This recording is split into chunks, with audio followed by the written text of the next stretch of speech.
বাসর ঘরে কেউ এত লেট করে আসে? আমার দুধটা খেয়ে আসল কাজটা শুরু করুন। আর কত অপেক্ষা করব? এই শোনো, চ্যানেলটি সাবস্ক্রাইব করে ঘন্টাটি বাজিয়ে দিও, কেমন? আমি আসি। আমাদের গল্পগুলো যদি ভালো লেগে থাকে তাহলে আমাদের চ্যানেলটি সাবস্ক্রাইব করে পাশে থাকবেন। ধন্যবাদ। আর আমি প্রিয়াঙ্কা। আমাদের গল্পগুলো যদি ভালো লেগে থাকে অবশ্যই আমাদের চ্যানেলকে সাবস্ক্রাইব করে পাশে থাকবেন। আর হ্যাঁ, ভিডিওটি সম্পূর্ণ শুনবেন। এক্ষণে আপনার বাসায় আসার সময় হলো? বাসর ঘরে কেউ এত লেট করে আসে? সরি, আসলে বন্ধুদের জন্য আসতে একটু লেট হয়ে গেল। হ্যাঁ, আসলেন কেন? বন্ধুদের সাথেই বাসর রাত করে নিতেন। যত সব। জি, সরি বললাম তো। এতটা রিয়াক্ট করার কি আছে শুধু শুধু?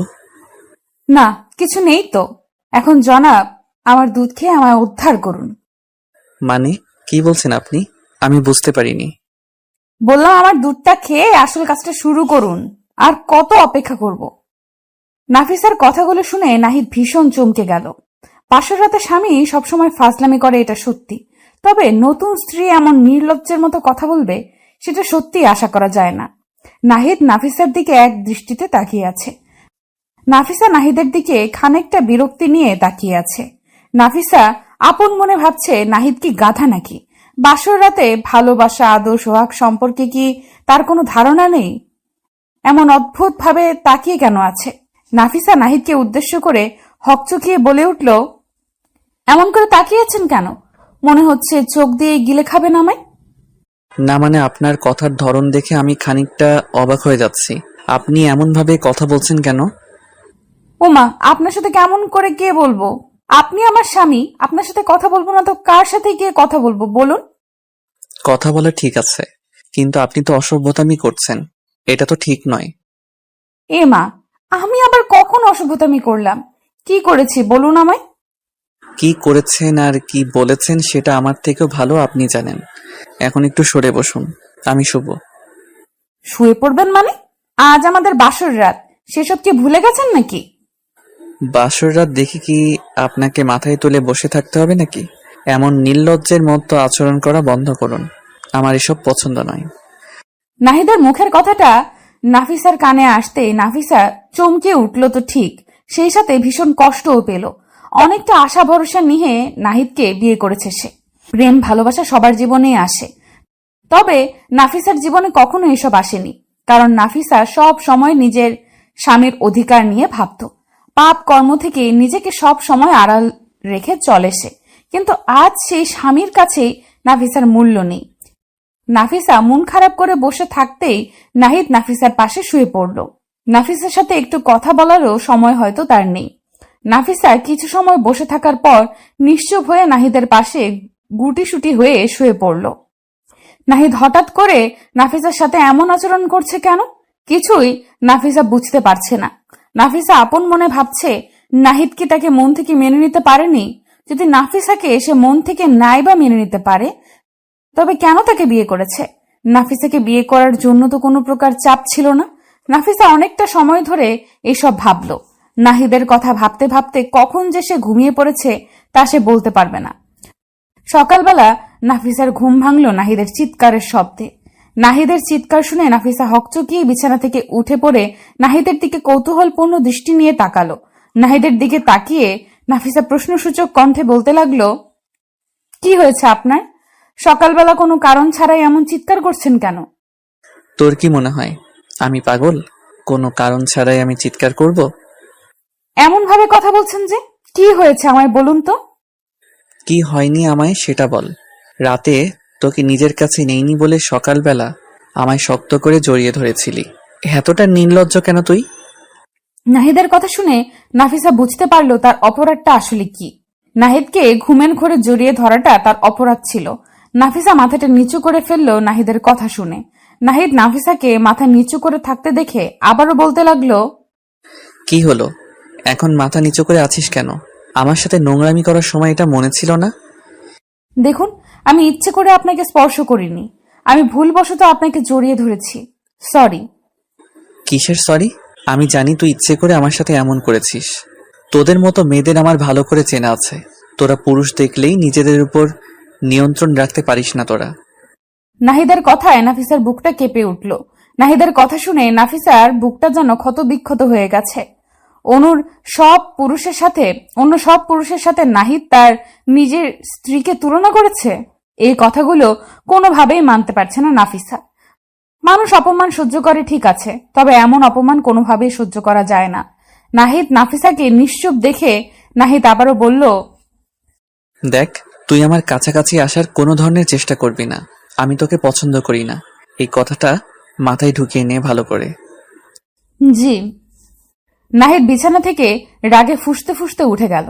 সকাল সকাল নাফিসা তার মুডটাই খারাপ করে দিয়েছে। নাহিদ বিছানা থেকে উঠে ফ্রেশ হতে চলে যায়। নাফিসা খানিক সময় বিছানায় বসে নাহিদের কথাগুলো ভাবতে থাকে। অতঃপর নাফিসা একটা দীর্ঘশ্বাস ফেলে সেও ফ্রেশ হতে চলে যায়। নাহিদ ফ্রেশ হয়ে আসতেই দেখতে পায় নিজের ফোনটা হাতে নিল। ফোনটা হাতে নিতেই নাহিদ চমকে উঠল, কারণ নাহিদের ফোনে তার ভালোবাসার প্রিয়জন ডজন খানেক মিসড কল দিয়েছে। নাহিদ দ্রুত রোজের নাম্বারে কল রিডায়াল করলো। দুবার কল হতেই রোজ নাহিদের কলটা পিক আপ করতেই নাহিদকে উদ্দেশ্য করে শক্ত গলায় বলল, সরি, বাসর রাতে কল করে আপনাকে বিরক্ত করলাম। কিসের বাসর রাত আর কিসের বিরক্ত? পাগল হয়ে গেলে নাকি? পাগল দেখেই তো এখনো আপনার সাথে কথা বলছি। একজন বিবাহিত পুরুষের সাথে আমি এখনো কথা বলছি। রোজ, তুমি যা ভাবছো তা ঠিক নয়। আমি নাফিসার শরীরে একটিবারের জন্য হাত লাগাইনি। আমার মনে প্রাণে শুধুমাত্র তুমি আছো। আমি যদি আপনার মনেই থাকতাম তবে আপনি আমায় বিয়ে করতেন, অন্য কাউকে নয়। আরে পাগলি, তুমি তো জানো আমি পরিবারের চাপে পড়ে বিয়েটা করেছি। আমার কোনো ইচ্ছা ছিল না এই বিয়েতে, বিশ্বাস করো। জানি আমি, টিপে ইচ্ছে ছিল আর না ছিল, তাই তো সারা রাত নিজের নতুন বউয়ের সাথে রোমান্টিক ভালোবাসার আদান প্রদান করেছেন। বাজে কথা বন্ধ করো। আমি বলছি তো, ওকে আমি স্পর্শ করিনি আর তুমি কি না বলছো। তাহলে আমি ফোনটা কেন ধরতে পারোনি? আমায় আর শেখাতে হবে না তোমায়। আমিও নতুন করে নিজের জীবন গুছিয়ে নিয়েছি। রনির সাথে আমার রিলেশনশিপ শুরু হয়েছে গতকাল থেকে। আমায় আর বিরক্ত করবেন না। হ্যালো রোজ, প্লিজ আমার কথা শোনো। হ্যালো। নাহিদের সম্পূর্ণ কথা না শুনে রোজ কলটা নাহিদের মুখের উপর কেটে দিল। নাহিদ হ্যালো হ্যালো করেই যাচ্ছে, তবে ওপার থেকে কোনো রেসপন্স পাওয়া যাচ্ছে না। নাহিদ মনটা খারাপ করে ফোনটা কানের উপর থেকে নামিয়ে নিল। রোজ তাকে কি করে অস্বীকার এবং অবিশ্বাস করতে পারে, সেটাই নাহিদ ভাবছে। রোজের উচিত ছিল নাহিদের কথা বিশ্বাস করা। নাহিদ যে কোনোভাবেই রোজের অধিকার অন্য কাউকে দিতে পারে না। নাহিদ বিছানায় বসে পড়ল মন উদাস করে। ওইদিকে নাফিসা ফ্রেশ হয়ে নিয়ে রুমের বাহিরে চলে এলো। নাস্তার টেবিলে নাফিসা দেখতে পেল নাহিদের বাবা মা বোন সবাই নিচে বসে আছে। নাফিসাকে দেখে নাহিদের বোন বলতে লাগলো, ওই দেখো মা, ভাবি চলে এসেছে। নূরের কথায় সবাই নাফিসার দিকে দৃষ্টিপাত করলো। নাফিসা মাথা নিচু করে মুচকি একটা হাসি দিয়ে সকলের সাথে বসে নাস্তা সেরে নিল। নাস্তা শেষ করতেই নাফিসার শ্বশুর ও শাশুড়ি চলে যায় নিজেদের রুমে। নাফিসা খাবার প্লেট গুছিয়ে নিচ্ছে। ঠিক এমন সময় নূর নাফিসাকে উদ্দেশ্য করে মুচকি হেসে বলতে লাগলো, ভাবি, ভাইয়া কেমন আদর করলো গো তোমায়? ভালোই করেছে, কিন্তু কেন? কেন কি? আমার তো এখনো বিয়ে হয়নি। সবকিছু জেনে না রাখলে পরে গিয়ে তো ঝামেলাই পড়তে হবে, তাই না? এই জন্য তোমার থেকে সব জেনে নিচ্ছি। সব জেনে রাখাটা ঠিক আছে, তবে একটা কথা আমি তোমায় পার্সোনালি বলতে চাই। কথাটা হলো, স্বামীর বাড়ির সব থেকে কাছের লোকটা হলো তোমার স্বামী, আর সব থেকে দূরের লোকটাও ঠিক সেই তোমার স্বামী। ভাবি, তোমার কথা আমি তো কিছুই বুঝতে পারলাম না। আমায় একটু খোলসা করে বলো না। খোলসা করে বলার কিছু নেই, সময় মতো তুমি নিজেই সবটা বুঝতে পারবে। একটু অপেক্ষা করো শুধু। নাফিসা নূরের দিকে তাকিয়ে মুচকি হাসি দিয়ে চলে যায় নিজের রুমের দিকে। নূর নাফিসার দিকে প্রশ্নসূচক দৃষ্টিতে এখনো তাকিয়ে আছে। নাফিসার কথাগুলো যেন তার মাথার মধ্যে জটলা পাকিয়ে ফেলেছে। নাফিসা নিজের রুমে এসে দেখলো নাহিদ উদাস করে বসে আছে। নাফিসা নিজের রুমে এসে দেখলো নাহিদ মন উদাস করে বসে আছে। নাফিসার যদিও ইচ্ছে করছে নাহিদের মন খারাপের কারণ জানতে, তবে এখন নাহিদকে কিছু জিজ্ঞেস করার মানে গায়ে পড়ে অপমানিত হওয়া, যেটা নাফিসা হতে চাইছে না।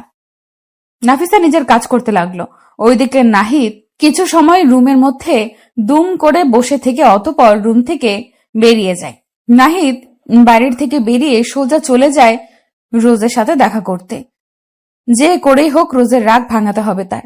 রোজ আর তার ভালোবাসার সম্পর্ক এমন করে শেষ হয়ে যেতে পারে না। এই ভালোবাসাকে নাহিদকেই টিকিয়ে রাখতে হবে। নাহিদ বাড়ির থেকে বেরিয়ে সোজা চলে যায় রোজের বাড়ির সামনে। রোজের বাড়ির সামনে এসে নাফিসা রোজকে কল করে। প্রায় 5 থেকে 6 বার রিং হবার পর রোজ কলটা পিক করে। নাহিদ কলটা পিক হতেই রোজকে উদ্দেশ্য করে মলিন কণ্ঠে বলতে লাগলো, রোজ, আমি কতক্ষণ ধরে কল করছি, তুমি কি দেখতে পাচ্ছিলে না? আমি তোমার সাথে দেখা করতে এসেছি। তোমার বাড়ির নিচে আছি আমি, একটু নিচে আসো। সরি, আমি আসতে পারবো না। তাছাড়া বিয়ে করার পরও তোমার কেন আমার প্রয়োজন হলো? তোমার স্ত্রী কি তোমায় সুখ দিতে পারছে না? রোজ, আমি জানি তুমি আমার উপর রেগে আছো, আর তোমার রাগ করাটাও জায়েজ, কিন্তু বিশ্বাস করো, আমার আর নাফিসার মধ্যে কোনো ধরনের সম্পর্ক নেই। একটু বিশ্বাস করো আমায় প্লিজ। আমি তো তোমাকে বিশ্বাস করি। তুমি এক কাজ করো, আমার সাথে যদি তোমার সম্পর্ক রাখতে ইচ্ছা হয় তবে তুমি নাফিসাকে ডিভোর্স দিয়ে দাও। ওকে ডিভোর্স দিয়ে তোমার সব সম্পত্তি আমার নামে করে দাও, তারপর আমি তোমায় বিয়ে করব। রোজের কথা শুনে নাহিদের আর বুঝতে বাকি থাকলো না যে আসলে রোজ কি চাইছে। রোজ চাইছে নাফিসাকে ছেড়ে দিয়ে সে নাহিদের স্ত্রী তো নামমাত্র হবে। আসলে নাহিদের সম্পত্তির উপর রোজের দৃষ্টি। রোজের কথাগুলো শোনার পর কোনোভাবেই নাহিদ আর রোজের সাথে কথা বলতে চাইছে না। নাহিদ ঢের বুঝতে পারছে সে একটা মরিচিকার পেছনে ছুটছে এতটা দিন। প্রকৃত অর্থে রোজ কখনোই নাহিদকে ভালোবাসেনি। নাহিদকে নিশ্চুপ দেখে রোজ নাহিদকে উদ্দেশ্য করে বলতে লাগলো, কি হলো, এমন চুপসে গেলে যে? কোনো কথা বলছে না? আমার থেকেও কি তোমার সম্পত্তির মূল্য অনেক বেশি তোমার কাছে? ভালোবাসাটা যদি সত্যি হতো তবে সম্পত্তি কোনো ম্যাটার ছিল না। আমি বুঝতে পারছি সব, রাখছি। নাহিদ ফোনটা কেটে দিয়ে ফোনটা রাস্তার পাশে ছুঁড়ে মারলো। নিজেকে ভীষণ অপরাধী মনে হচ্ছে তার। একটা মানুষ ভালোবাসার নামে দিনের পর দিন তাকে ঠকিয়ে গেছে, আর নাহিদ সেই প্রতারকের কথা ভেবে সেই প্রতারকের জন্য নিজেকে কষ্ট দিয়েছে। একটা নির্দোষ মেয়ের সাথে বাজে ব্যবহার করেছে নাহিদ। নিজের উপর নিজের ঘৃণাবোধ কাজ করছে তার। নাহিদের চোখের কোণে নোনা জল এসে জমা হলো। কয়েক ফোঁটা নোনা জল এক পলকেই পড়ে যায় মাটিতে। এই চোখের জল রোজের জন্য নয়, বরং এই চোখের জল নিজেকে ধিক্কার দিতে এসেছে। নাহিদ রোজের বাড়ির থেকে সোজা নিজের বাড়ি চলে এলো। বাড়ি ফিরতেই নাহিদ নিজের রুমে চলে এলো। রুমে এসে নাহিদ দেখতে পায় নাফিসা রুমেই আছে। নাহিদের চোখ জোড়া রক্তবর্ণ ধারণ করে আছে। নাহিদ নিজের জায়গা থেকে উঠে নাফিসা নিজের জায়গা থেকে উঠে নাহিদের দিকে এগিয়ে গিয়ে নাহিদকে উদ্দেশ্য করে কৌতূহলপূর্ণ কণ্ঠে বলল, আপনার চোখ জোড়া এমন রক্তবর্ণ ধারণ করে আছে কেন? কি হয়েছে আপনার? সব ঠিক আছে তো? নাফিসার কথার বিপরীতে নাহিদ কোনো শব্দ করল না। নাহিদ এক ঝাটকায় নাফিসার দিকে এগিয়ে এসে দুম করে নিজের বুকে নাফিসাকে টেনে নিল। নাফিসাকে বুকে নিয়ে শক্ত করে জড়িয়ে ধরল নাহিদ। নাহিদের এমন কাজে নাফিসা ভীষণ চমকে যায়। নাফিসার কাছে এসব যেন স্বপ্ন মনে হচ্ছে। নাফিসা তো নিজের স্বামীর কাছে একটু ভালোবাসাই প্রত্যাশা করেছে। আজ তার স্বামী তাকে নিজের বুকে নিয়ে ভালোবাসার পরশ দিচ্ছে। নাফিসা নিশ্চুপ হয়ে একটা ঘুরে চলে যায়। নাহিদ নাফিসাকে শক্ত করে জড়িয়ে ধরে নাফিসার কানের কাছে মুখ এগিয়ে নিয়ে গিয়ে ফিসফিস করে নাফিসাকে উদ্দেশ্য করে বলতে লাগলো, ভালোবাসি তোমায়, অনেক ভালোবাসি। আমায় কখনো ছেড়ে যেও না প্লিজ। আমি অনেক বাজে ব্যবহার করেছি তোমার সাথে, ওই সবের জন্য আমায় ক্ষমা করে দাও তুমি। এসব কি বলছেন আপনি? স্ত্রীর কাছে স্বামীর কোনো অপরাধ থাকতে পারে না। না, থাকতে পারে। আমি তোমার সাথে অনেক অন্যায় করেছি, আমায় ক্ষমা করে দাও। ক্ষমা করতে পারবো না, তবে ভালোবাসা দিতে পারবো, সেটাও মন ভরে। চলবে তো? নাফিসার কথাটা শেষ হতেই নাহিদ যেন আরো শক্ত করে নাফিসাকে নিজের বুকের সাথে লেপ্টে নিল। নাহিদ আছে নিজের সমস্ত ভুলগুলো বুঝতে পেরেছে। নাহিদ বুঝতে পেরেছে সে একটা মরিচিকার পেছনে ছুটে নিজের সত্যিকারের ভালোবাসাকে তুচ্ছ তাচ্ছিল্য করেছে। আসলে নাফিসাই তার জীবনের সত্যিকারের ভালোবাসা। নাহিদ আর চাইছে না নিজের স্ত্রীকে ঠকাতে, আর চাইছে না নিজের থেকে দূরে নিজের স্ত্রীকে রাখতে। ভালোবাসায় সিক্ত হয়ে যেতে চাইছে দুটি হৃদয়। নাফিসা নিজের ভালোবাসার প্রিয় মানুষটির বুকে মাথা দিয়ে পরম শান্তি নিতে পেরে নিজেকে যেন আরো ধন্য মনে করতে লাগলো। এই যে মিস্টার, আপনার হাত সাবধানে রাখুন। কেন গো, আমার হাত আবার তোমার কি ক্ষতি করলো? আপনার হাত এসে বারবার আমার কোমর স্পর্শ করছে, এসবের মানে কি? এসবের মানে বোঝো না? তাছাড়া আমার হাত আপনার কোমর স্পর্শ করলে সেটাতে আমার কি দোষ? আপনার কি দোষ মানে? আমার কোমর স্পর্শ করে বলছেন আপনার কোনো দোষ নেই? না তো, আমি আপনার কোমর স্পর্শ করলেও কি আমার মনের মধ্যে তো আর কোনো পাপ নেই। Shut up! রাস্তাঘাটে মেয়ে দেখলে লুচ্চামি করতে ইচ্ছে করে, তাই না? হয়তো তাই করে। বাই দ্য ওয়ে, আমার স্পর্শে আপনার ভিতরে কেমন অনুভূতি জাগালো সেটা তো বললেন না মিস। এটা যদি পাবলিক প্লেস না হতো না, বিশ্বাস করুন আপনার এই অসভ্যতামের সঠিক জবাব আমি নিজেই দিয়ে দিতাম। তাই নাকি? তাহলে বলুন কোথায় আসতে হবে? আমার স্পর্শ পাওয়ার পর সব নারী এমন পাগল হয়ে যায়, বারবার চায় আমার স্পর্শ। পায় আল্লাহ, কোথায় যাব আমি? স্টুপিড! কলেজ ক্যাম্পাসের সামনে অধরার কোমর স্পর্শ করে নোংরামি করে অয়ন। অয়নের এমন নোংরামি দেখে রাগে ফুঁসতে থাকে অধরা। কলেজের ভিপি যদি এমন নোংরামি কাজ করে ক্যাম্পাসের মধ্যে, তবে সেটা কোনোভাবেই সুখকর ব্যাপার নয়। অধরা অয়নকে চোখ রাঙানি দিয়ে ক্যাম্পাস থেকে বেরিয়ে বাড়ির উদ্দেশ্যে রওনা দিল। অধরার সারা শরীর রাগে জ্বলে যাচ্ছে। একটা ছেলে এতটা নোংরা মানসিকতার কেমন করে হতে পারে, সেটাই তো ভাবছে অধরা। পুরো কলেজের সকল স্টুডেন্টের সামনে অয়ন এমন একটা কাজ করেছে, অধরার চোখ থেকে জল চলে আসছে প্রায়। অয়ন তাকে স্পর্শ করেছে বলে নয়, বরং অয়নকে তার উচিত জবাব দিতে না পেরে অধরার চোখে জল আসছে। অধরা চলে যেতেই অয়ন দাঁত বের করে পাগলের মতো হাসতে লাগলো। অয়নের বন্ধু অভি এসে অয়নকে উদ্দেশ্য করে কৌতূহলপূর্ণ কণ্ঠে বলল, কিরে দোষ, তুই এমন করে হাসছিস কেন? কি হয়েছে? আরে তেমন কিছু না, ছাড়ো তো এইসব। এখন বল, তোর মুখের উপর হঠাৎ করে 12টা কেন বেজে আছে? কি হয়েছে? আর বলিস না, গতকাল কলেজে তুই যে মেয়েটাকে টিজ করেছিস, সেই মেয়েটা প্রিন্সিপালের কাছে নালিশ করেছে তোর নামে। প্রিন্সিপাল তোকে জরুরি অফিস রুমে দেখা করতে বলেছে। আহ, ওকে মেয়ে বলে ডাকিস নে পাগলা, ওটা তোর ভাবি হয়। ভাবি, যাই দেখে আসি আমার হবু বউটা আমার নামে কি কমপ্লেন করে আসলো। অয়ন অভির থেকে বিদায় নিয়ে প্রিন্সিপালের রুমে চলে আসে। প্রিন্সিপালের রুমে আসতে প্রিন্সিপাল কড়া কণ্ঠে অয়নকে শাসিয়ে দেয়। অধরা অয়নের নামে ইফটিজিং এর অভিযোগ করেছে। অয়ন অধরার অভিযোগটা শুনে ভীষণ অবাক হয়, কারণ হবু বউকে একটু টাচ করলে কি সেটা ইফটিজিং হয়? অয়ন তো মনে প্রাণে অধরাকে নিজের স্ত্রী বলেই মেনে নিয়েছে, এখন শুধু অধরার মানা বাকি। অয়ন প্রিন্সিপালের বকা খেয়ে কলেজ থেকে সোজা বাড়ি চলে আসে। বিকেলে আবার অধরার বাড়ির সামনেই আড্ডা মারতে যেতে হবে, ওখানে লেট করে যাওয়া একদমই চলবে না। অয়ন বাড়ি আসতে অয়নের মা অয়নকে উদ্দেশ্য করে বলল, অয়ন, আজকাল কখন বাড়ি ফিরিস আর কখন বাহিরে যাস, কোনো কিছুই তো আমাদের বলে যাস না, এটা কি উচিত? আরে মা, আমি কি এখনো ছোট বাচ্চা আছি নাকি? আমায় নিয়ে এত ভয় কেন পাও তোমরা? সত্যি আমি বুঝি না। বুঝবি কেমন করে? যেদিন সন্তানের বাবা হবি সেই দিনই বুঝবি মা বাবা চিন্তা কেন হয়। ওকে মা, হয়েছে, আর কখনো না বলে কোথাও যাব না আমি। এবার ঠিক আছে? ফ্রেশ হয়ে আয়, আমি খাবার দিচ্ছি। ওকে, এখনই আসছি। অয়ন ফ্রেশ হয়ে এসে খাবার খাচ্ছে আর আপন মনে অধরার কথা ভাবছে। অধরার সাথে এতটা বাজে ব্যবহার করার পরেও মেয়েটা অয়নের উপর হাত তুলছে না। কেন তুলছে না? তবে কি অয়নকে সে পছন্দ করে? না, মুখে মুখে তো অয়নকে সহ্য করতেই পারে না অধরা, তাহলে পছন্দ করবে কেমন করে? অয়ন খাবার শেষ করে খানেক সময় রেস্ট করে বাড়ি থেকে বেরিয়ে সোজা চলে যায় অধরার বাড়ির সামনে। অধরার বাড়ির সামনে এসে অয়ন অধরার জন্য অপেক্ষা করছে। রোজ এই সময় অধরা বাড়ি থেকে বাহিরে বের হয়। অয়ন খানেক সময় অপেক্ষা করতেই অধরা নিজের বাড়ি থেকে বেরিয়ে এলো। অয়ন প্রতিদিনের মতো ঠিক অধরার পেছন পেছন চলতে লাগলো। অধরা অয়নকে দেখতে পেয়ে ভীষণ বিরক্তি বোধ করছে। অয়ন পেছন থেকে অধরাকে উদ্দেশ্য করে মৃদু কণ্ঠে বলতে লাগলো, কি হলো জনাবা, এত চুপ কেন? আজ বুঝি আর ঝাড়ি দিবেন না? দেখুন, আমি আপনার সাথে কথা বলতে চাই না, তারপরও কেন আমায় বিরক্ত করছেন? কি চাই আপনার? যা চাই তাই দিবেন? যদি আমার সাধ্যের মধ্যে থাকে তবে অবশ্যই চেষ্টা করব। আমার তো টাকা পয়সার প্রয়োজন নেই, শুধু আপনার ভালোবাসার প্রয়োজন।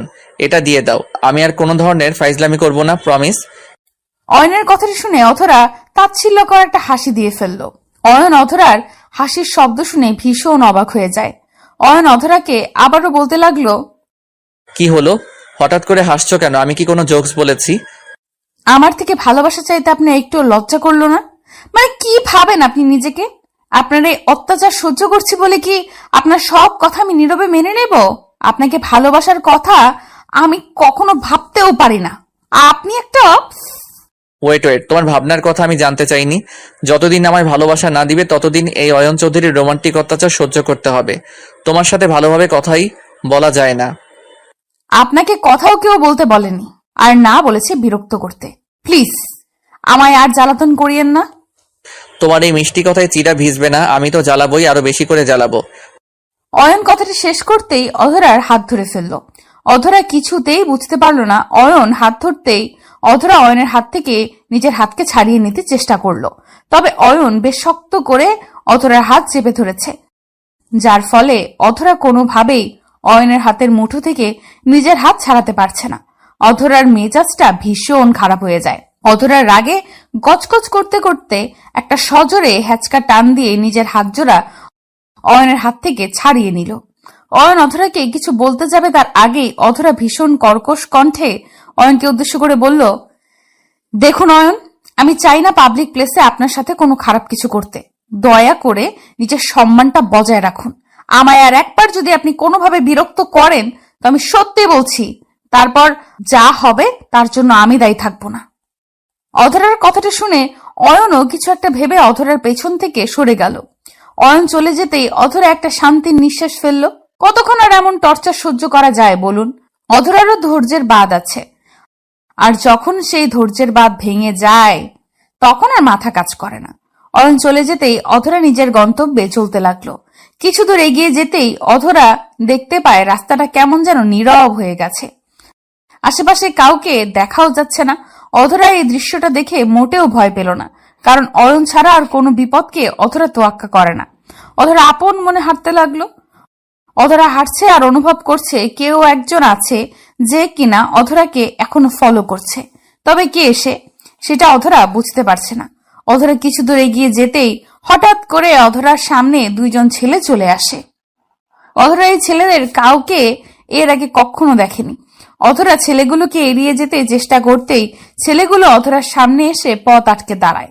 অধরা দু পা পিছিয়ে যেতেই হঠাৎ অনুভব করে তার পেছনেও দুজন ছেলে দাঁড়িয়ে আছে। অধরা এতগুলো লোক দেখে খানিকটা বিব্রত হয়ে প্রশ্ন করে, আপনারা কারা? আর আমার পথ আটকে দাঁড়িয়েছেন কেন? কি চাই আপনাদের? আমাদের তো বেশি কিছু চাই না সোনা, আমাদের শুধু তোমাকে চাই, তাও 2 ঘন্টার জন্য। ছেলেটার কথাটা বলতেই অধরার বুকের উপর থাকা ওড়নাটার দিকে হাত বাড়িয়ে দিল। অধরা নিজের ওড়নাটা ওদের থেকে আড়াল করতে চেষ্টা করছে, তবে পারছে না। ছেলেটা হ্যাচকা টান দিয়ে অধরার বুকের ওপর থেকে ওড়নাটা কেড়ে নিল। অধরা নিজের উন্মুক্ত বুকটা হাত দিয়ে ঢেকে আড়াল করলো।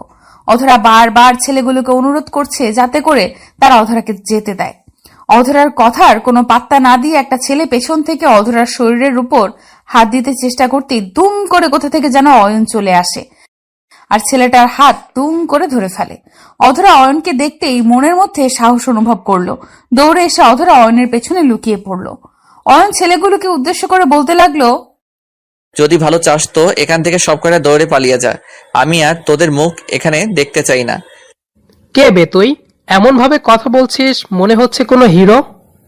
আরে গাধা, এই গল্পের হিরো তো আমি। তোরা শুধু শুধু এসে এই মেয়েটাকে বিরক্ত করছিস। ওকে বিরক্ত করার অধিকার শুধুমাত্র আমার। আয় সবাই মিলে তাহলে একটু মাস্তি করি। শুধু শুধু আমাদের সাথে শত্রুতা করার মানে আছে কি? মস্তি তো আমিও করতে চাই, তবে তোদের সাথে। এই মেয়ের সাথে মস্তি করার কোনো ইচ্ছা নাই আমার, কারণ এই মেয়েটাকে আমি মন থেকে ভালোবাসি। তাই নাকি? আজ তোর সাথে সাথে এই মেয়েটাও যাবে। অয়ন ছেলেগুলোর কথা শুনে হেসে ফেলল। অয়ন নিজেও জানে যে এতগুলো ছেলের সাথে একা অয়ন পেরে উঠবে না, তবে যেখানে অধরার প্রশ্ন সেখানে অয়ন পিছপা হবে না। ছেলেগুলো অয়নের দিকে দৌড়ে ছুটে এগিয়ে আসতে লাগলো। অয়ন ধীর গতিতে নিজের শার্টটা কোমরের উপরে তুলতেই ছেলেগুলো ঠায় পাথরের ন্যায় দাঁড়িয়ে পড়ল। অয়ন নিজের কোমরে হাত দিতে ছেলেগুলো ছোটাছুটি করে অয়নের সামনে থেকে পালিয়ে গেল। ছেলেগুলোর পালানো দেখে অধরা খানিকটা অবাক হয়ে যায়। হঠাৎ করে এই ছেলেগুলো এমন করে পালিয়ে গেল কেন? কিছুই বুঝতে পারল না অধরা। ছেলেগুলো চলে যেতেই অয়ন অধরাকে উদ্দেশ্য করে বলল, আমি সাথে আসলে তো সমস্যা শুরু হয়ে যায়। আমায় তাড়িয়ে দিতে পারলেই তুমি বেঁচে যাও। দেখেছো আমার না থাকার পরিণামটা কি হতে পারে? সেসব না হয় বুঝলাম, তবে এটা বুঝতে পারছি না যে ছেলেগুলো এমন ভাবে পালিয়ে গেল কেন। আপনি কি ওদের চেনেন আগে থেকে? এদেরকে আমি চিনব কোথা থেকে? নিজের ক্লাসের স্টুডেন্টদেরও ঠিকমতো চিনি না, আবার এই বখাটেগুলো। ওদেরকে বখাটে বললেন কেন? ওর আর আপনি তো এক, দুজনের কাজই এক, ইফটিজিং করা। তাই না? ওরা আর আমি এক না। ওকে, আমি একজনকে জ্বালাতন করি, তাও তাকে ভালোবাসি বলে, আর ওরা তো সবার সাথে এমন করে। ওরা আর আমি এক হলাম কেমন করে?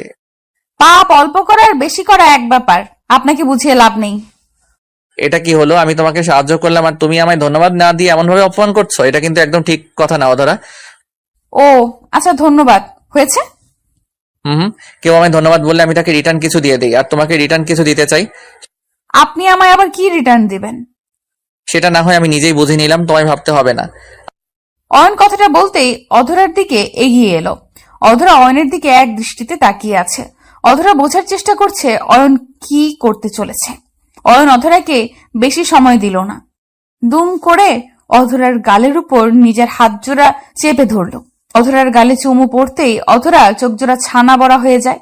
অয়ন অধরার গালে চুমু খেয়ে অধরাকে বাই বলে দ্রুত চলে যায়। অধরা নিজের গালের ওপর হাত জোড়া রেখে অবাক হয়ে ঠায় দাঁড়িয়ে থাকলো। অয়ন অধরার সামনে আর দাঁড়ালো না, কারণ অয়ন জানে এরপর অধরার রিয়াকশনটা দেখার মতো হবে, আর অয়ন কোনোভাবেই চায় না মুডটা খারাপ করতে। তাই খানিকটা পালিয়েই গেল অয়ন। অধরা বাড়ি আসার পর থেকে কেন জানি নিজের অজান্তেই বারবার অয়নের কথা ভাবতে লাগলো সে। অয়নের প্রতি হঠাৎ করে এতটা ভালো লাগা কেমন করে জন্মালো তার? নিজের কাছেই এর উত্তরটা অজানা হয়ে আছে। 2 দিন ধরে অয়ন আর অধরার কোনো দেখা হয়নি, আর না হয়েছে কোনো কথা। অধরাও এই 2টি দিন অয়নকে না দেখতে পেয়ে, অয়নের সাথে কথা না বলতে পেরে মনমরা হয়ে গেছে। কোনো কাজেই তার মন বসছে না। বারবার অয়নের ফাজলামি ইফটিজিং গুলো মিস করছে সে। ছেলেটা তো আর কারোর সাথে এমন করে না, শুধু তো অধরার সাথেই এমন করে। অধরা অয়নের মাঝে নিজের ভালোবাসাকে খুঁজতে লাগলো। 2 দিন পর হঠাৎ করে অধরার বাড়ির কলিং বেলটা বেজে উঠল। নিজের রুম থেকে বেরিয়ে আসার কোনো ইচ্ছা না থাকার পরেও অধরা বেরিয়ে এসে দরজা খুলতেই দেখতে পায় অয়ন আর তার পাশে কিছু লোক আছে। অধরা একটু চমকে গিয়ে বলে উঠল, অয়ন, ওনারা কারা? আর তুমি এতদিন পর কোথা থেকে এলে? কোথায় ছিলে তুমি? আমি তো বিয়ের প্রিপারেশন নিচ্ছিলাম, তাই তোমার সাথে দেখা করতে পারিনি। এই যে বাবা মাকে নিয়ে চলে এলাম পাকা কথা বলার জন্য। অয়নের কথার কোনো আগামাথা খুঁজে পেল না অধরা। শুধুমাত্র অবাক হয়ে দরজার সামনে দাঁড়িয়ে থাকলো সে। অয়নের গলার কণ্ঠস্বর পেতেই অধরার বাবা মা চলে আসলো। ওনারা আগে থেকেই জানতো অয়নের ব্যাপারে, আর আজ যে তারা দেখা করতে আসবে, অধরাকে দেখতে আসবে, সেটাও তারা আগে থেকেই জানতো। তবে অধরাকে সারপ্রাইজ দিবে বলে তাকে কিছু জানানো হয়নি। অতঃপর আর কি, অয়ন আর অধরার বিয়ের কথা পাকা হয়ে যায়। বিয়ের কথা পাকা হবার আগে অধরার থেকে তার সিদ্ধান্ত জিজ্ঞেস করতেই অধরা প্রথমে তো সরাসরি না করে দেয়। তবে অয়ন তো আর যেমন তেমন পাগল না, আস্ত একটা পাগল। ঠিক অধরাকে রাজি করিয়েই নিল। আমার ঠোঁটের দিকে এক দৃষ্টিতে তাকিয়ে আছো কেন? কোথায় তাকালাম? আমি তো তোমার চোখের দিকে তাকিয়ে আছি। মিথ্যা বলো না, আমি দেখেছি কোথায় তাকিয়েছো। তোমার চোখ খারাপ হয়ে গেছে। আমার চোখ কেন খারাপ হতে যাবে? আমার মতো ভালো চোখের মানুষ তুমি আর দুটো খুঁজে পাবে? আপনার চোখ সম্পর্কে আমার আইডিয়া আছে। এখন বলুন, আর কত সময় ধরে এখানেই বসে থাকবেন? বাড়ি ফিরবেন না? না, ফিরবো না। আজ সারাদিন আমরা এখানে বসে গল্প করব। না, আমার এসব পছন্দ হয় না। আমি শুনেছি রেস্টুরেন্টে এসে অনেক ছেলে মেয়ে বাজে কাজ করে। আমি এসব করতে চাই না। আমি বাড়ি ফিরবো। বাজে কাজ কি করে? তাছাড়া একটু আধটু করলে সমস্যা হয় না? আয়ান কথাটা বলতেই একটা দুষ্টু হাসি দিল। আফিফার সাথে আয়ানের ভালোবাসার সম্পর্ক প্রায় বছর খানিক হবে। এই 1 বছরের সম্পর্কের মাঝে আয়ান আফিফার শরীরে স্পর্শ তো দূর, আফিফা আয়ানকে একটিবারও আফিফার হাত ধরে হাঁটার অনুমতিও দেয়নি। আয়ান যদিও অনেকবার চেষ্টা করেছে আফিফার হাত ধরতে, তবে আফিফা সাফ সাফ আয়ানকে জানিয়ে দেয় যে তার এসবে কোনো আগ্রহ নেই। তাছাড়া আফিফা চায়ও না আয়ান আর তার মাঝে কোনো ধরনের পাপ জায়গা পাক। সেদিন আয়ান ইচ্ছে করে আফিফার হাত স্পর্শ করে। আফিফা সাথে সাথে নিজের হাত সরিয়ে নিয়ে আয়ানকে বলে বিয়ে করে নিতে, তারপর পবিত্রভাবে তাকে স্পর্শ করতে। তবে আয়ান বিয়ে করতে পারছে না, কারণ আফিফার বাবা কখনো আয়ান আর আফিফার সম্পর্ক মেনে নিবে না। আয়ানের কথাটা আফিফার একটুও পছন্দ হলো না। আফিফা আয়ানের দিকে অগ্নি দৃষ্টিতে তাকাতেই আয়ান একটা মুচকি হাসি দিয়ে আফিফাকে উদ্দেশ্য করে বলল, আরে পাগলি, মজা করছিলাম। তুই জানো না আমি কেমন? অযথা ভয় কেন পাও তুমি? অযথা ভয় না, আজ তোমার মাথায় এই চিন্তাটা আসছে, আগামীকাল সত্যি সত্যি তুমি জেদ করবে। তোমার আবদার পূরণ করাটা আমার পক্ষে সম্ভব হবে না, তাই। তাই কি? আর শোনো, আমার মনের মধ্যে অনেক ইচ্ছা আছে। আমি মেনে নিচ্ছি আমি অনেক কিছু চাই, কিন্তু তার মানে এটা নয় আমি তোমাকে জোর করব। আমি আসছি, আমার ভালো লাগছে না কথা বলতে। আফিফা কথাটা বলতেই নিজের জায়গা থেকে উঠে পড়ল। আয়ান আফিফার দিকে প্রশ্নসূচক দৃষ্টিতে তাকালো। আয়ান আপন মনে ভাবছে যে আয়ান তো আফিফার সব কথা মেনে নিল, তবে কেন আফিফা এখন উঠে পড়ছে? আয়ান আফিফার হাত ধরতেই আফিফা আয়ানের দিকে আবারও অগ্নিদৃষ্টি নিক্ষেপ করলো। আয়ান সাথে সাথে আফিফার হাত ছেড়ে দিল। আয়ান আফিফাকে উদ্দেশ্য করে বলল, এমন করছো কেন? আমি তো বললাম আমার কোনো বাজে ইচ্ছে নেই, তারপরও তুমি এমন করে চলে যাবে? দেখো আয়ান, আমাদের সম্পর্কের অনেক বছর হয়ে গেছে। আমি চাইছি না এই লুকোচুরিটা আর হোক। তোমার যদি আমায় বিয়ে করার সাহস থেকে থাকে তবে পরিবারকে জানাও, অন্যথায় এই সম্পর্কটা এখানেই শেষ। আফিফা কথাটা বলতেই রেস্টুরেন্ট থেকে হনহন করে বেরিয়ে যায়। আয়ান ঠায় থ হয়ে বসে আছে। আফিফার কথাগুলো যেন তার মাথার উপর দিয়ে গেছে। আয়ান আফিফার শেষে বলা কথাটার মানে বুঝতে পারল না। আফিফার কথাটা যেন আয়ানের বুকের মধ্যে তীব্র আঘাত করলো। আফিফার সাথে আজকের পর থেকে আয়ানের কোনো সম্পর্ক থাকবে না। এটা শোনার পর আয়ানের চোখের পাতা যেন ভারী হয়ে এলো। আয়ান অনেকভাবে চেষ্টা করেছে আফিফার পরিবারকে মানিয়ে আফিফাকে বিয়ে করতে, তবে আফিফার বাবা সরাসরি আয়ানকে তার মেয়ের জীবন থেকে সরে যেতে বলেছে, আর আজ আফিফাও সেটাই বলল। আয়ানের বুকের মাঝে যেন পাহাড় সমান কষ্ট এসে জমা হলো। আয়ান কিছু সময় আফিফার কথা ভাবার পর নিজের জায়গা থেকে উঠে পড়ল। ভালোবাসায় বিশ্বাস থাকা জরুরি। যেই ভালোবাসায় বিশ্বাস নেই সেই ভালোবাসা থাকার থেকে না থাকাই উত্তম। আয়ান রেস্টুরেন্ট থেকে বেরিয়ে সোজা নিজের বাড়ি চলে আসে। বাড়ি আসতেই আয়ান দেখতে পায় তার মা বাবা তৈরি হচ্ছে, হয়তো কোথাও যাবেন তারা। আয়ান সেই দিকে না তাকিয়ে নিজের রুমের দিকে চলতে লাগলো। আয়ানকে চলে যেতে দেখে তার মা পেছন থেকে আয়ানকে উদ্দেশ্য করে বলল, কিরে, কোথায় ছিলি সারাদিন? তোকে ফোন করেও পাওয়া যায় না আজকাল। না মা, আসলে একটু বাইরে ছিলাম, তাই আর কি।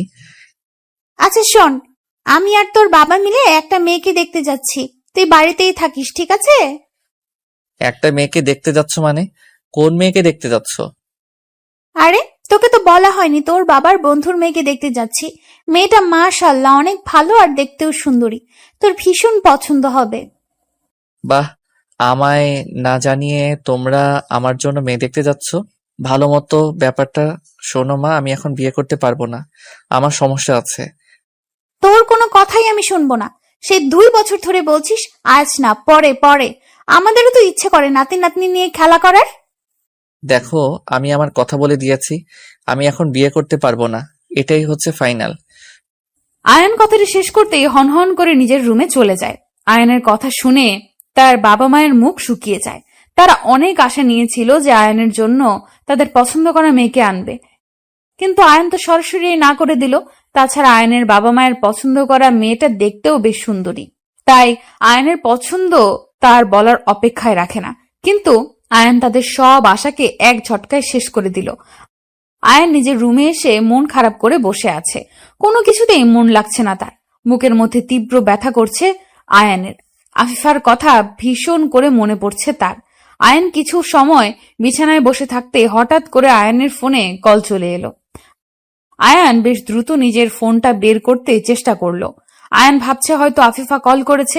আয়ান পকেট থেকে ফোনটা বের করে হাতে নিতেই ফোনের স্ক্রিনে তাকায়। ফোনের স্ক্রিনে তাকাতে আয়ানের ঠোঁটের উপর থেকে হাসির ঝলকটা উধাও হয়ে যায়। আয়ান যা ভেবেছে তেমন কিছু না। আয়ানের ফোনে কল এসেছে, তবে সেটা আফিফা করেনি, আয়ানের এক বন্ধু করেছে। আয়ান কলটা পিক করতেই ওপার থেকে রনি আয়ানকে উদ্দেশ্য করে বলল, কিরে মামা, সারাদিন কোথায় থাকিস তুই? তোকে কল করেও পাওয়া যায় না। কোথায় আবার? বাড়িতেই থাকি।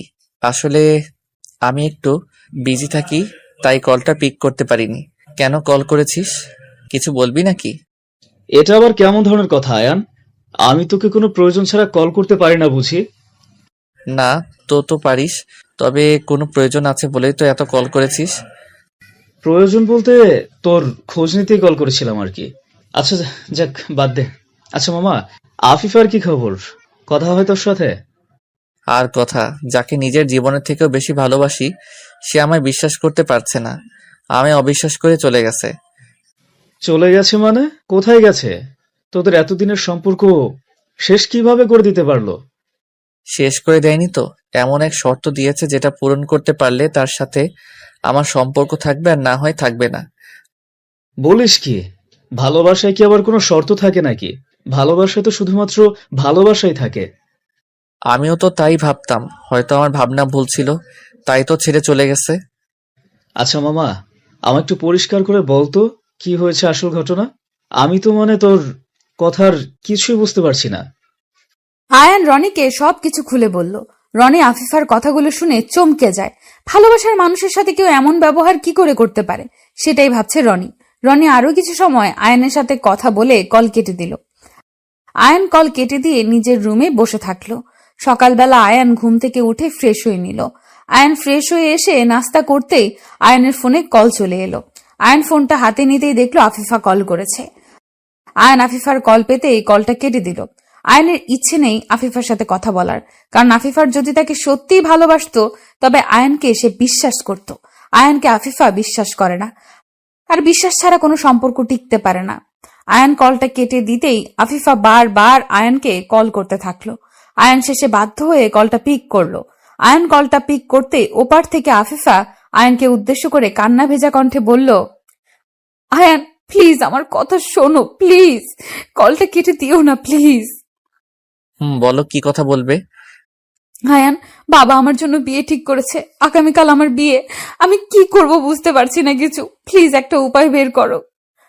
আমি কি উপায় বের করব? তোমার বিয়ে হয়ে যাচ্ছে তো হয়ে যাক, সমস্যা নেই কোনো। আয়ান এইসব কি বলছো তুমি? মাথা ঠিক আছে তোমার? আমি তোমায় ভালোবাসি, তোমায় ভালোবেসে অন্য কাউকে আমি কেমন করে বিয়ে করব? যেমন করে আমায় ছেড়ে যেতে চাইছো ঠিক অমন ভাবে বিয়ে করবে। আমায় আর বিরক্ত করো না, রাখছি। আয়ান, এটাই কি তোমার শেষ কথা? এটাই আমার শেষ কথা। যদি এটাই তোমার শেষ কথা হয়ে থাকে তো আমারও শেষ কথা শুনে রাখো। আমি যদি তোমায় আপন করে না পাই তবে এই জীবন আমি রাখবো না। কারোর জন্য কেউ মরে যায় না আফিফা, এটা নিছক মিছে কথা। সবাই বেঁচে থাকে। সবার কথা তো বলতে পারছি না, তবে আমার নিজের কথা বলতে পারছি। সুখবরটা খুব শীঘ্রই পাবে আশা করি। আফিফা কথাটা বলতেই কলটা কেটে দিল। আয়ান আর দ্বিতীয়বার কল করলো না, কারণ আয়ান ভাবছে হয়তো আফিফা মজা করছে তার সাথে। আজ অব্দি সবাই বলে প্রিয়জনের জন্য জীবন দিয়ে দিতে পারে, মরে যেতে পারে, তবে সেটা শুধুমাত্র কথার কথা থাকে, সত্যিটা ভিন্ন হয়ে থাকে। আর আয়ান আর কি বা করবে? আফিফার বাবা মাকে অনেকবার সে বোঝাতে চেয়েছে, কিন্তু তারা আয়ানের কোনো কথাই শোনেনি, বরং অপমান করেছে আয়ানকে। আয়ান তবু আফিফাকে নিয়ে বাঁচতে চেয়েছে, কিন্তু আফিফার তো চিন্তা অন্য কিছুই ছিল। আয়ান নিজের মতো করে বিছানায় বসে আছে। আফিফার বিয়ে অন্য কারোর সাথে হয়ে যাবে, এই কথাটা ভাবতেই আয়ানের কলিজাটা কেঁপে উঠছে। নিজের ভালোবাসার মানুষটিকে অন্যের সাথে সহ্য করতে পারবে না আয়ান। আয়ান আফিফার কথা ভাবতে লাগলো আপন মনে। কিছু সময় আফিফার কথা ভাবতেই আয়ানের রুমে চলে আসে তার মা। আয়ানের মা এসে আয়ানকে উদ্দেশ্য করে শান্ত কণ্ঠে বলল, আয়ান, আমার তোর সাথে কিছু কথা ছিল, তুই কি এখন ফ্রি আছিস? মা, বলো, কি কথা বলবে? আমায় সত্যি করে বল, তোর কি কোনো পছন্দ করা মেয়ে আছে? যদি থাকে তো বল, আমরা মেয়ের বাবা মায়ের সাথে কথা বলে সব ঠিক করে নেই। মা, আমার কাকে পছন্দ আর কাকে চাই সেসব তো তোমরা জানো। আমি আফিফাকে ভালোবাসি, ওকে ছাড়া অন্য কাউকে বিয়ে করা আমার পক্ষে সম্ভব নয়। আফিফা, ওই মেয়ের কথা তুই এখনো মনে রেখেছিস? তুই কি ভুলে গেছিস ওর বাবা আমাদের কেমন করে অপমান করেছে, কেমন করে আমাদের ছোট করেছে? আমি কিছু ভুলে যাইনি, তবে আফিফা তো কিছু করেনি, ভুল ওর বাবা করেছে। আফিফার কোনো ভুল ছিল না মা। আফিফার পক্ষে কথা বলা বন্ধ করে দে। ওই মেয়ে ওর বাবার মতো। যদি ওই মেয়ে তোকে সত্যিই ভালোবাসতো তবে তোর কাছে ছুটে চলে আসতো, বাবা মায়ের জন্য অপেক্ষা করতো না। আমার কাছে যেমন তোমরা গুরুত্বপূর্ণ, ঠিক তেমনি ওর কাছে ওর বাবা মা গুরুত্বপূর্ণ, তাই ও কোনো সিদ্ধান্ত নিতে পারছে না। তুই যত যাই বলিস, আমরা আর গায়ে পড়ে অপমানিত হতে পারবো না বাপু। ওই মেয়েকে নিয়ে আমাদের মনে আর কোনো ইচ্ছে নেই। আয়ানের মা কথাটা বলতেই চলে যায় আয়ানের রুম থেকে। আয়ান আগে থেকেই জানতো তার মা এই সম্পর্কে কোনো বিশেষ আগ্রহ দেখাবে না, কারণ আফিফার বাবা যেভাবে তাদের অপমান করেছে তারপর আর আফিফাকে নিয়ে কোনো ভাবনা থাকা অন্তত তাদের পক্ষে সম্ভব নয়। আয়নের রুম থেকে তার মা চলে যেতেই আয়ন একটা দীর্ঘশ্বাস ফেলে আফিফার ভাবনায় মগ্ন হয়ে পড়ল। আফিফার কথা ভাবতে ভাবতে কখন যে আয়নের চোখের পাতা এক হয়ে গেছে তা সে জানে না। পরদিন সকালে আয়নের ফোনে একটা অপরিচিত নাম্বার থেকে কল এলো। আয়ন ফোনটা পিক করতেই চমকে উঠল আয়নের চমকে ওঠার কারণ ফোনের ওপারে ছিল আফিফার বাবা। আফিফার বাবার কল পেয়ে আয়ন খানিকটা অবাক হয়ে যায়। আয়ন ফোনটা পিক করতে আফিফার বাবা আয়নকে উদ্দেশ্য করে বলতে লাগলো, আয়ান, কোথায় আছো তুমি? বাসায় আছি মা। কিন্তু কেন আঙ্কেল, কি হয়েছে? আফিফা হাসপাতালে ভর্তি আছে, ওকে দেখতে চাইছে একটু। যদি তুমি একটু আসতে তবে। আফিফার বাবা সম্পূর্ণ কথাটা বলতে পারল না। পুরো কথাটা বলার আগেই উনি কান্না করতে লাগলেন। আয়ান ওনাকে কান্না করতে দেখে আর বুঝতে বাকি থাকলো না যে নিশ্চয়ই কিছু একটা খারাপ হয়েছে। তা না হলে উনি কখনো আয়ানকে কল করতেন না। আয়ান ফোনটা রেখে দিয়ে ভীষণ বিচলিত হয়ে দৌড়ে নিজের রুম থেকে বেরিয়ে যায়। আয়ান হসপিটালের উদ্দেশ্যে বাড়ি থেকে বেরিয়ে পড়ে আপন মনে ভাবছে আফিফা যেটা বলেছে সেটা তো আয়ান মজা ভেবেছে, কিন্তু আফিফা সেই মজাটাকে সত্যি করে দিল। আয়ানের বুকের মধ্যে যেন কেউ ধারালো ছুরি দিয়ে আঘাত করছে। আয়ান এই যন্ত্রণা যেন সহ্য করতে পারছে না। আয়ান হসপিটালে এসে দ্রুত খোঁজ নিল আফিফা কোন কেবিনে আছে। অতঃপর আফিফার কেবিনে চলে আসে সে। আফিফা বিষ খেয়ে নিয়েছে। যদিও সব বিষ বের করা হয়েছে, তবে আফিফার অবস্থা মোটেও ভালো নয়। আয়ান আফিফার কেবিনে এসে আফিফার পাশে বসলো। আফিফার হাত ধরতে আফিফা আয়ানের দিকে তাকালো। আয়ান আফিফাকে উদ্দেশ্য করে মলিন কণ্ঠে বলল, কি দরকার ছিল এসব পাগলামি করার? যদি আজ খারাপ কিছু হয়ে যেত তখন কি হতো? কি নিয়ে বাঁচতাম আমি? কেন? তুমি তো বলেই দিয়েছ আমার যাই হোক তাতে তোমার কিচ্ছু না। তাহলে আমি কিসের আশায় বেঁচে থাকবো? আমি তোমার ছাড়া বেঁচে থাকতে পারবো না, তাই নিজেকে শেষ করে দিচ্ছি। আফিফার কথা শেষ হতে আয়ান আফিফাকে শক্ত করে নিজের বুকের সাথে মিশিয়ে জড়িয়ে ধরল। আফিফা চোখ বন্ধ করে আয়ানকেও আজ জড়িয়ে ধরল। আয়ান আফিফাকে জড়িয়ে ধরে বলতে লাগলো, তুমি ছাড়া আমিও বাঁচতে পারবো না। অনেক ভালোবাসি তোমায়, নিজের থেকেও বেশি। আমিও তোমায় নিজের জীবনের থেকেও বেশি ভালোবাসি। আয়ান আর আফিফার ভালোবাসার কাছে আফিফার বাবাকে হেরে যেতে হলো।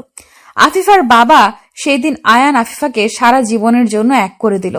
ভালোবাসা এটাকেই বলে। হাজার ঝড় বাধা উপেক্ষা করে সত্যিকারের ভালোবাসা একটা না একটা সময় তাদের পূর্ণতা ঠিক খুঁজে নেয়। সত্যিকারের ভালোবাসার সম্পর্কগুলোকে বিচ্ছেদের শব্দটা নিয়ে আসবেন না। আচ্ছা, তোমার পছন্দের জিনিসটা কেটে ফেলার সময় তোমার কেমন লেগেছে? ওসব জেনে তুমি কি করবে? আমার শরীরের অংশ ওটা, শোক লাগবে নাকি? কি করব আবার? এমনি জানতে চাইছি, বলো না। হ্যাঁ, ভীষণ কষ্ট লেগেছিল। আমি কান্না করেছিলাম অনেক। আহ, পাগল ছেলে, কাঁদার কি আছে? ওটাই তো আসল সুখ। তখন কি আর সেই শোক বুঝতাম? তখন ভাবতাম যে ব্যথা করছে, তাই কান্না করে ফেলেছি। বলো কি, কেটে গেছে ওটা? আর ব্যথা কি না লেগেছে তোমার? আচ্ছা, এটা কি মনের ব্যথা নাকি? আরে ওই গাধি, মনের ব্যথা হবে কেন? এটা তো আমার শরীরের অংশ, তাই ব্যথা লেগেছে। আহাদের বারবার নিজের শরীরের অংশ বলায় নিধি খানিকটা অবাক হয়ে যায়। নিধি কোরবানির পশুর কথা বলছে আহাদকে। আহাদ যখন ছোট ছিল তখন তার পছন্দের একটা পশু ছিল। সেটাকে কোরবানি করার সময় আহাদের ফিলিংস কেমন ছিল তা জানতেই নিধি আহাদকে প্রশ্ন করে, কিন্তু আহাদ তো অন্য কিছুই উত্তর দিচ্ছে। নিধি আহাদকে উদ্দেশ্য করে আবারও বলতে লাগলো, এই পাগলের মতো কি সব বলছো? তোমার শরীরের অংশ একটা পশু কেমন করে হয়? পশু মানে? এ দাঁড়াও, তুমি এতক্ষণ কি নিয়ে কথা বলছিলে? কি নিয়ে কথা বলছি মানে? আমি কোরবানির পশুর কথা বলছি। তুমি যখন ছোট ছিলে তখন তোমার প্রিয় পশুটাকে কোরবানি করার অনুভূতি জানতে চাইছি। ও শিট, তুমি পশু নিয়ে কথা বলছো আর আমি তো অন্য কিছুই ভেবে বসেছিলাম। সরি গো। তাই মনে করবে? আমি জানি তো তোমার সারাদিন ওসব কথা ছাড়া মাথায় কিচ্ছু আসে না। ধুর পাগলি, তুমি এমন করে বলেছো যে আমি নিজেই তো কনফিউজ হয়ে গেছি, তাই ওই উত্তরটা দিয়েছি আর কি। সরি তো। হয়েছে, এখন সরো। আমি আমার কাজে যাই আর তুমি বাজারে যাও। যে জিনিস নিবে সেসব নিয়ে এসো।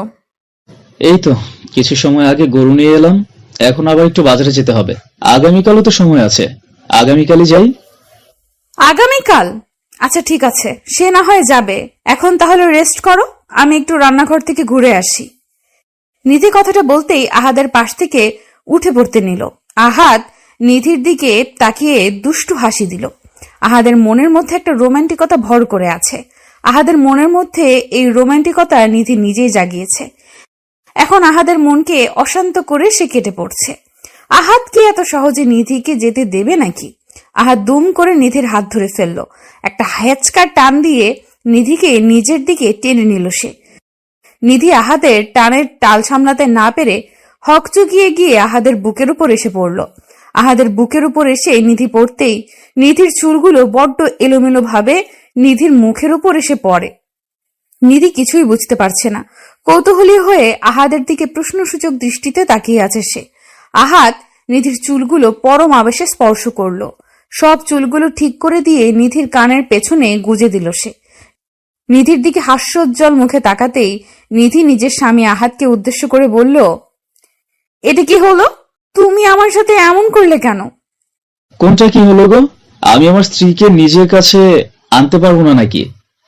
তুমি কিন্তু দিন দিন বড্ড পাজি হয়ে যাচ্ছ। এমন করলে কিন্তু আমার হাতে মার খেতে হবে তোমায়।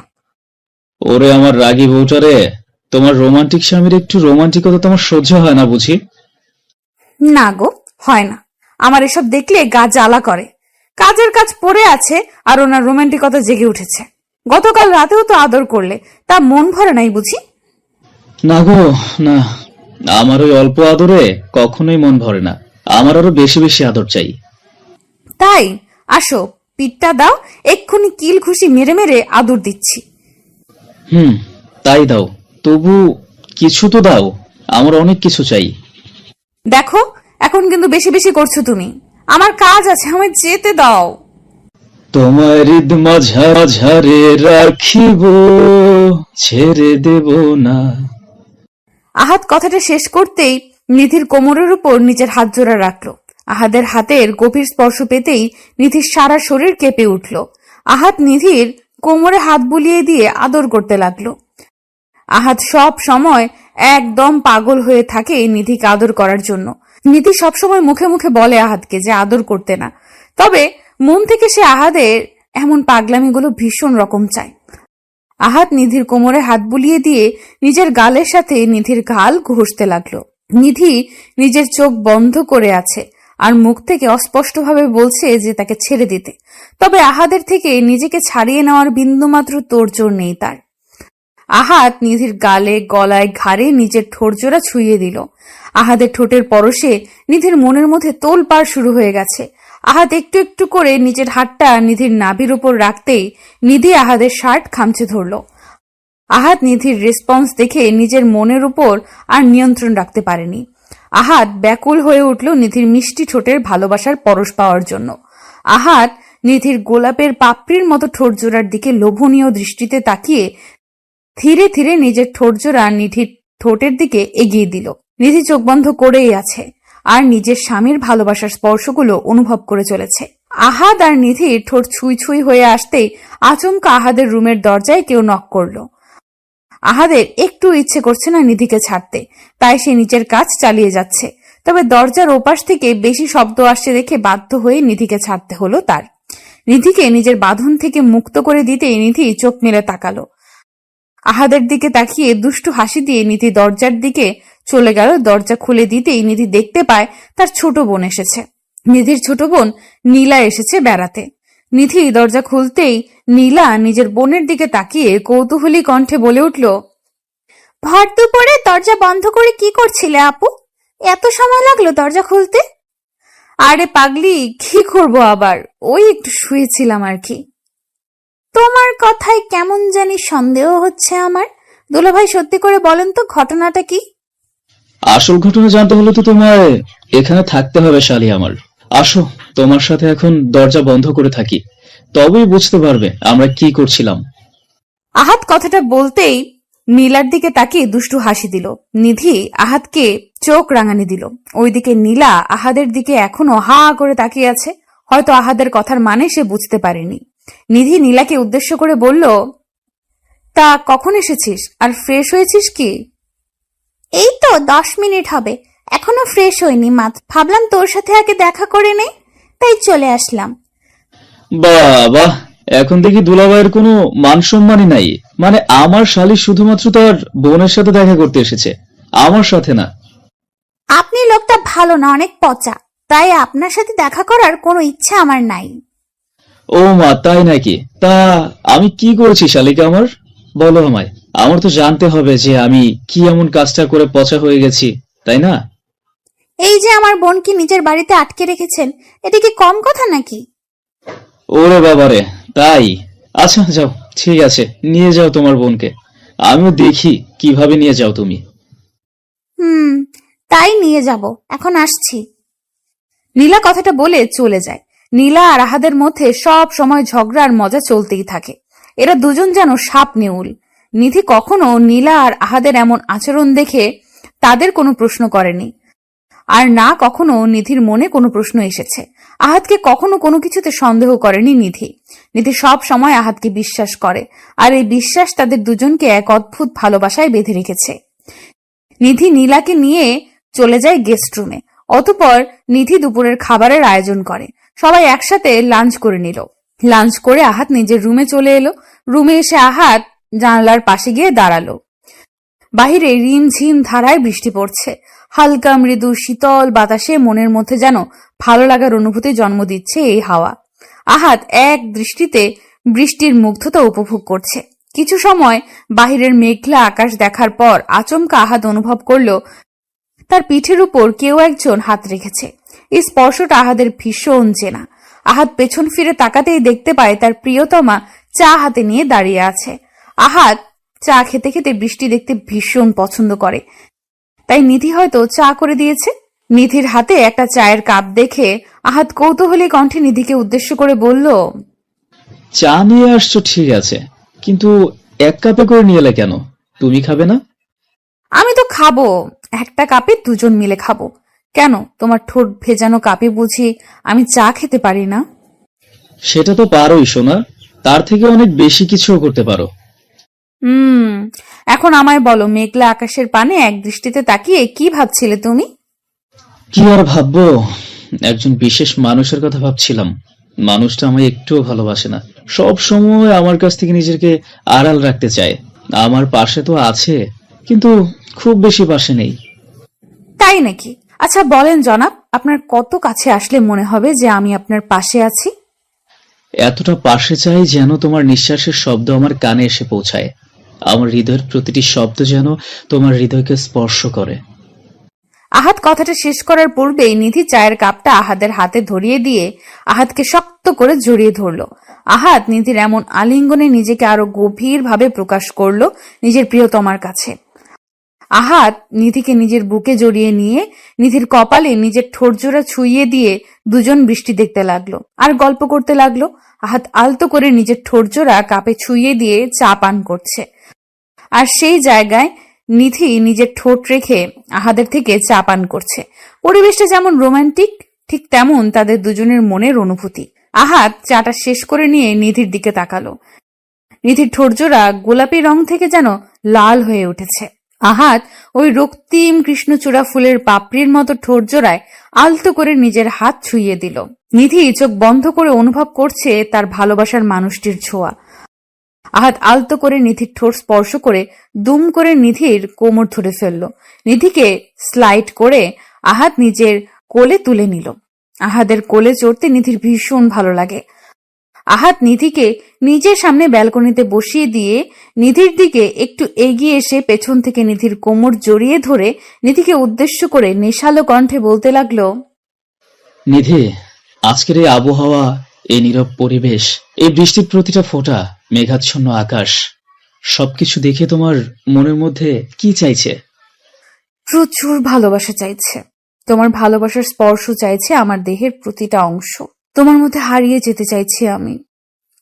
তবে কেন অপেক্ষা করছো? ওই মিষ্টি ঠোঁটের স্বাদটুকু আমায় নিতে দাও মন ভরে। আমার এই অশান্ত মনকে শান্ত করার ওষুধটুকু দিয়ে দাও প্লিজ। আহাদের নেশালো কণ্ঠস্বরটা যেন নিধির মনকে আরো ব্যাকুল করে তুলেছে। নিধি নিজেকে আর দমিয়ে রাখতে পারছে না। আহাদের প্রতি তার দুর্বলতা যেন আরো প্রখরভাবে কাজ করছে। আহাদ নিধির কোমর থেকে হাত সরিয়ে নিতেই নিধি হকচকিয়ে গিয়ে আহাদের কাঁধের ওপর নিজের হাত রেখে আহাদের ঠোঁট বরাবর নিজের ঠোঁটজোড়া এগিয়ে দিল। নিধির ঠোঁটজোড়া আহাদের দিকে এগিয়ে আসতেই আহাদ আর 1 মিনিটও বিলম্ব করল না। দুম করে নিজের ঠোঁট দিয়ে নিধির ঠোঁটজোড়াকে চেপে ধরল। পাগলের মতো আহাদ নিধির ঠোঁটের স্বাদ নিতে ব্যস্ত। দুজন যেন আর নিজেদের মধ্যে নেই, হারিয়ে গেছে তারা কোনো এক ভিন্ন জগতে। আহাদ যেমন নিধিকে পাগলের মতো চুমু খাচ্ছে, ঠিক তেমনি নিধিও আহাদের প্রতিটা স্পর্শে সমানভাবে রেসপন্স করছে। কিছু সময় ধরে তাদের আদর পর্ব চলতেই আহাদ আলতো করে নিধির ঠোঁটজোড়া ছেড়ে দিল। নিধিকে কোলে তুলে নিয়ে আহাদ সোজা চলে যায় নিজেদের বিছানায়। নিধিকে এই বিছানায় পরম আবেশে শুইয়ে দিয়ে আহাদ নিধিকে পাগলের মতো আদর করতে লাগলো। আহাদের ভালোবাসার স্পর্শগুলো নিধি ব্যাপকভাবে সাড়া দিতে লাগলো। দুজন যেন আজ হারিয়ে গেছে অন্য এক দুনিয়ায়। ভালোবাসাকে পূর্ণতা দিতে তারা মরিয়া হয়ে উঠেছে। ঘণ্টাখানেক পর আহাদ ক্লান্ত হয়ে নিধির বুকে মাথা দিয়ে শুয়ে পড়ল। আহাদ ক্লান্ত হয়ে পড়তেই নিধি আলতো কণ্ঠে আহাদকে উদ্দেশ্য করে মুচকি হেসে বলল, কি গো, তোমার এখন হলো বুঝি? যদি ইচ্ছে ছিল না এত তাড়াতাড়ি আদর শেষ করতে, কিন্তু তোমার ছটফটানিতে আমি বাধ্য হলাম তোমাকে ছেড়ে দিতে। তাই নাকি ফাজিল? জানো, তোমার এই একবার আদর করাতে আমার কতবার হয়ে যায়, তারপরও বলো ইচ্ছে হয় না ছাড়তে। ইস রে, তাই নাকি? কতবার কি হয়ে যায় গো? যাও ফাজিল, তোমার দেখি একটুও লজ্জা নেই। তোমার সামনে আমি লজ্জা পেতে যাব কেন? তুমি কি আমার পাশের বাড়ির ভাবি নাকি? আমার একটা মাত্র আদরের বউ। আমি তোমার সামনে একদম লজ্জা পাই না, বুঝতে পেরেছো? লজ্জা পেতেও হবে না, কারণ লজ্জা নারীর ভূষণ, পুরুষের নয়। ও রে, এখন আবার ভূষণ নিয়ে এসেছো? দেখি দেখি লিপস্টিকটা দেখি। আমার এখন আবার এই ঠোঁটের পরশ চাই। এই না না, এই মাত্রই তো নিলে এই ঠোঁটের পরশ, আর দিতে পারবো না আমি। এখন ছাড়ো তো, ফ্রেশ হয়ে নিতে হবে তো। ফ্রেশ পরে হবে ক্ষণ, এখন আমায় আদর করতে দাও। আহাদ কথাটা শেষ করতেই পুনরায় নিধির ঠোঁটের দিকে এগিয়ে যায়। নিধি এবার আহাদকে বারণ করছে, কিন্তু আহাদ যেন কোনো কথাই শুনতে পাচ্ছে না। আহাদ জোর করে নিধির ঠোঁট নিজের দখলে নেওয়ার চেষ্টা করলো। নিধি আপন মনে আহাদের এমন পাগলামি দেখে ভীষণ হাসছে। হাসবে নাই বা কেন? এমন রোমান্টিক পাগল খজনের কপালে জোটে। আশেপাশে থাকা হাজার সম্পর্কের মধ্যে দেখা যায় কেউ হয়তো সম্পূর্ণরূপে সুখী নয়, আর সেই সকল সম্পর্কের থেকে আহাদ আর নিধির সম্পর্ক অধিক গুরুত্বপূর্ণ, কারণ তারা একে অপরের সাথে ভালো সুখী আছে। আহাদ নিধিকে আবার কিস করতে নিতেই আহাদের রুমে চলে আসে নিধির বোন। দরজায় নক করতেই নিধি আহাদের বুকে মৃদু ধাক্কা দিয়ে আহাদকে সরিয়ে দিয়ে বিছানা থেকে উঠে পড়ল। আহাদ নিধির দিকে তাকিয়ে মুখটা কুচকি নিয়ে বলতে লাগলো, এটা কি হলো? আমার শালিটা এমন শুরু করেছে কেন? মানে আমি আমার স্ত্রীকে একটু আদর করব, তাতেও সমস্যা? হ্যাঁ সমস্যা। সময় নেই, অসময় নেই, সব সময় আদর আদর করা একদম উচিত নয়। এখন আমি আমার বোনের সাথে গল্প করব, তুমি যাও ফ্রেশ হয়ে নাও। তোমার বোনটাকে ইচ্ছে করে একদম আসছি ফ্রেশ হয়ে। তুমি ওকে একটু ওয়েট করতে বলো, তুমিও ফ্রেশ হয়ে নাও, কেমন? জি চলেন ফ্রেশ হয়ে নেই। নিধি নীলাকে বলল 5 মিনিট ওয়েট করতে। অতঃপর আহাদ নিধি একসাথে ফ্রেশ হতে চলে যায়। ভালোবাসা কত সুন্দর, তাই না? ভালোবাসা শুধু যে মনের মধ্যে সীমাবদ্ধ থাকে তা কিন্তু নয়। স্বামী স্ত্রীর ভালোবাসা সব সময় সবকিছুতেই শোভা পায়।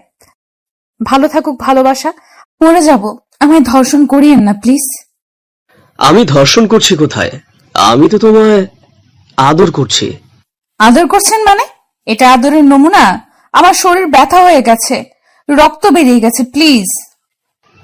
এসব প্লিজ বলে কোনো লাভ নেই। আমি আমার কাজটা করে তারপরই তোমায় ছাড়বো।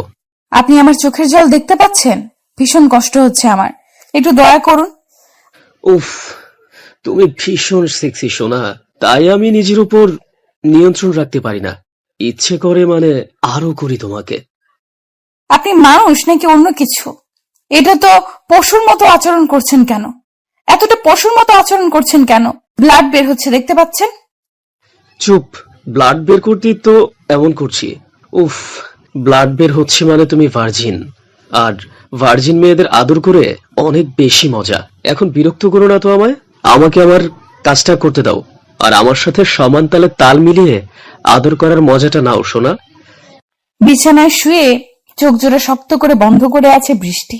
বিছানা জুড়ে কিছু কিছু জায়গায় রক্তের দাগ লেগে আছে। সূর্যের সেইখানে বিন্দুমাত্র ভ্রুক্ষেপ নেই। সূর্য উন্মাদের মতো নিজের ইচ্ছে, নিজের শরীরের চাহিদা পূরণ করতে ব্যস্ত। বৃষ্টি এর আগে অনেকটা চিৎকার করেছে, তাই এখন আর চিৎকার করতে পারছে না। মুখ বুজে সহ্য করছে সবটা। কিন্তু বৃষ্টির এই নিশ্চুপ হয়ে সহ্য করাটা সূর্যের ভীষণ অপছন্দ হলো। সূর্য আরো রেগে গিয়ে বৃষ্টিকে ফ্ল্যাট করে কোমরে চেপে ধরে ফিসফিস করে বলল, কি হয়েছে, সুখ পাচ্ছ না? রেসপন্স কেন পাচ্ছি না আমি? আপনার পায়ে পড়ি, বিশ্বাস করুন, আমার ভীষণ কষ্ট হচ্ছে, দয়া করে আমায় নিস্তার দিন প্লিজ। বৃষ্টি আর কিচ্ছু বলতে পারল না। অতিরিক্ত রক্তক্ষরণের কারণে সে নিজের জ্ঞান হারিয়ে ফেলে। বৃষ্টি জ্ঞান হারিয়ে ফেলতেই সূর্য নিজের হুঁশে ফিরল। এইসব কি করছি আমি? বৃষ্টির লাইফটা, কথাটা আপন মনে বলে আটকে উঠল সূর্য। সূর্য বৃষ্টির শরীরের উপর থেকে উঠে পড়ল। বিছানা জুড়ে ছড়িয়ে আছে রক্তের দাগ। সূর্য রক্ত দেখে নিজের মাথা ঠিক রাখতে পারল না। ভীষণ খারাপ লাগছে তার। মনে হচ্ছে মাথাটা ঘুরে এক্ষুনি পড়ে যাবে সে। সূর্য একটু চোখ বড় বড় করে নিঃশ্বাস নিল। নিঃশ্বাস নিয়ে সূর্য বৃষ্টির উন্মুক্ত শরীরটা একটা চাদর দিয়ে ঢেকে দিল। সূর্য কিছু পরিমাণে পানি নিয়ে বৃষ্টির মুখের উপর ছিটকে দিল। মুখে পানি পড়তেই বৃষ্টির জ্ঞান ফিরে এলো। চোখ জোড়া বন্ধ রেখে বৃষ্টি সূর্যকে উদ্দেশ্য করে বলতে লাগলো, প্লিজ সূর্য, আমায় ছেড়ে দিন, আমার কষ্ট হচ্ছে, প্লিজ। চোখের পাতার উপর নোনা জল প্রায় শুকিয়ে গেছে বৃষ্টির। সূর্য বৃষ্টির গালে আলতো করে নিজের দু হাত রেখে বৃষ্টিকে নাড়া দিতে দিতে বলতে লাগলো, এই বৃষ্টি, বৃষ্টি ওঠো, কি হয়েছে তোমার, বলো আমায় বৃষ্টি। বৃষ্টি চোখের পাতা জোড়া অনেক কষ্ট করে খুলল। বৃষ্টি চোখের পাতা খুলতেই সূর্যকে দেখে ভয়ে আটকে উঠে। বৃষ্টি সূর্যের সামনে থেকে কয়েক গজ দূরে সরে যেতে নিতেই চেষ্টা করতেই বুঝতে পারলো তার শরীরে ভীষণ ব্যথা অনুভব হচ্ছে। বৃষ্টি নড়াচড়া করতে পারছে না। সূর্য বৃষ্টির ভয়কে বুঝতে পেরে বৃষ্টিকে উদ্দেশ্য করে শান্ত গলায় বলতে লাগলো, ভয় পাচ্ছ আমায়? আমাকে ভয় পেতে হবে না, আমি সত্যি কিছু বলার মতো অবস্থায় নেই। আমি বুঝতে পারি না এতক্ষণে কি হয়েছে। আমি একটা ঘোরের মধ্যে ছিলাম, সত্যি বলছি, আমাকে ক্ষমা করে দাও তুমি। সূর্য, আমাকে একটু হসপিটালে নিয়ে যাবেন, প্রচন্ড ব্যথা করছে আমার, আর ব্লিডিং হচ্ছে খুব। বৃষ্টির কথাটা যেন সূর্যের মনের মধ্যে বিঁধে গেছে। এক সেকেন্ডের জন্য সূর্য নিজেকে রাস্তার ছেলের সাথে তুলনায় নামিয়ে ফেলল। সূর্য কোনো কথা বলল না। চোখ জোড়া রক্ত বর্ণ ধারণ করে আছে তার। ছল ছল দৃষ্টি প্রকাশ করছে তার মনের মধ্যে থাকা অনুশোচনাগুলো। সূর্য বৃষ্টিকে কোলে নিয়ে বেশ দ্রুত হসপিটালের দিকে গাড়ি নিয়ে বেরিয়ে পড়ল। বৃষ্টি কোনো শব্দ করছে না, নিশ্চুপ হয়ে গাড়িতে বসে আছে। সূর্য গাড়িটা দ্রুত গতিতে ড্রাইভ করে হসপিটালে এসে বৃষ্টিকে কোলে নিয়ে জরুরি বিভাগে ছুটে চলে যায়। বৃষ্টিকে বেডে শুইয়ে দিয়ে সূর্য চিৎকার করে ডক্টরকে ডাকতে লাগলো। ডক্টর এসে বৃষ্টিকে দেখে জরুরি অপারেশনের ব্যবস্থা করলো। সূর্য অপারেশন কেবিনের বাহিরে হতাশা নিয়ে বসে অপেক্ষা করছে আর নিজেকে নানা ধরনের দোষারোপ করছে। আজ যদি বৃষ্টির কথায় সে উন্মাদ না হতো তবে আজ এমনটা হতো না। ঘটনার সূত্রপাত হলো বৃষ্টি সূর্যের মামাতো বোন। সূর্যদের বাড়ি এসেছিল বেড়াতে। সূর্য বৃষ্টিকে বেশ পছন্দ করে, বৃষ্টিও সূর্যকে পছন্দ করে, তবে মুখে কেউ কখনো কাউকে সেটা বলার সুযোগ পায়নি। আজ বৃষ্টি সূর্যের রুমে এসে খাটের তলা থেকে একটা মদের বোতল দেখতে পায়। সূর্য একটু একটু মদ্যপান করে। বৃষ্টি সেই বোতলটা পুরো সাবার করে। নেশায় আসক্ত বৃষ্টি মদ খেয়ে মাতালদের মতো করতে থাকে। সূর্য বৃষ্টিকে মাতলামি করতে দেখে বিষয়টা আঁচ করতে পারে, কিন্তু বৃষ্টি সূর্যকে নানাভাবে ফোর্স করতে থাকে। সূর্য প্রথমে বৃষ্টিকে অনেকবার বোঝানোর চেষ্টা করার পরেও বৃষ্টি কোনো কথা শোনেনি। অতঃপর সূর্য আর নিজেকে নিয়ন্ত্রণ করতে পারল না। বৃষ্টিকে আদরে আদরে ভরিয়ে দিতে লাগলো সে। অতঃপর কি হলো তা তো দেখতেই পেলেন। সূর্য কিছু সময় অপেক্ষা করতেই ডক্টর বাহিরে এসে সূর্যের দিকে তীক্ষ্ণ দৃষ্টিতে তাকালো। সূর্য বসা থেকে উঠে দাঁড়াতেই ডক্টর সূর্যকে উদ্দেশ্য করে বলল, পেশেন্ট আপনার কি হয়? কেন ডক্টর, কি হয়েছে? সব ঠিক আছে তো? মানে বৃষ্টির কোনো ক্ষতি হয়নি তো?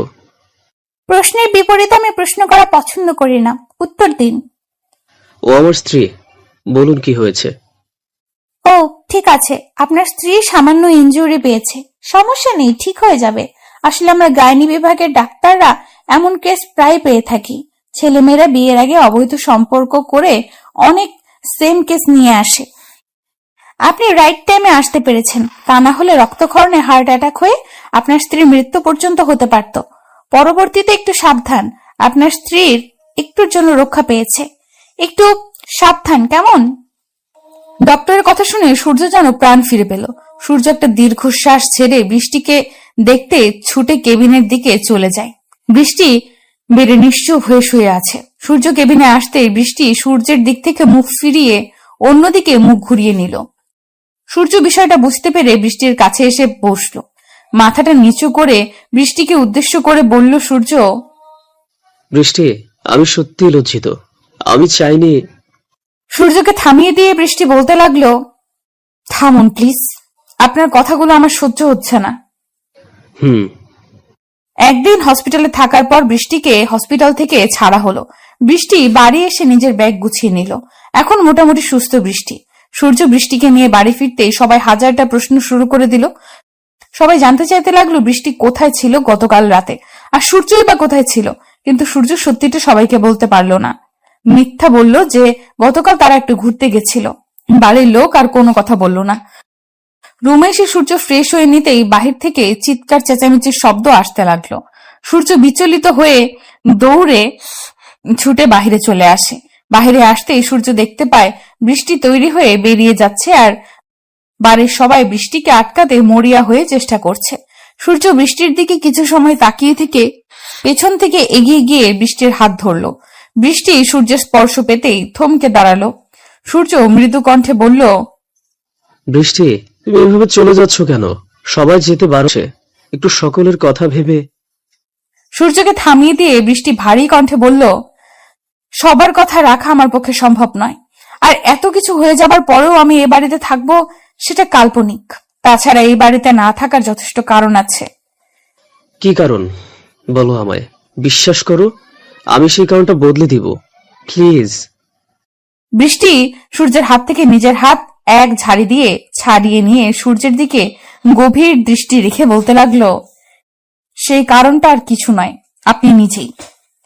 বৃষ্টির কথা শুনে সূর্যের কোনো পরিবর্তন দেখা গেল না। সূর্য মাথাটা নিচু করে নিছক হাসির রেখা নিজের ঠোঁটের কোণে এঁকে বৃষ্টিকে উদ্দেশ্য করে বলল, এই সামান্য ব্যাপারটার কারণে মানে তুমি চলে যেতে চাইছো?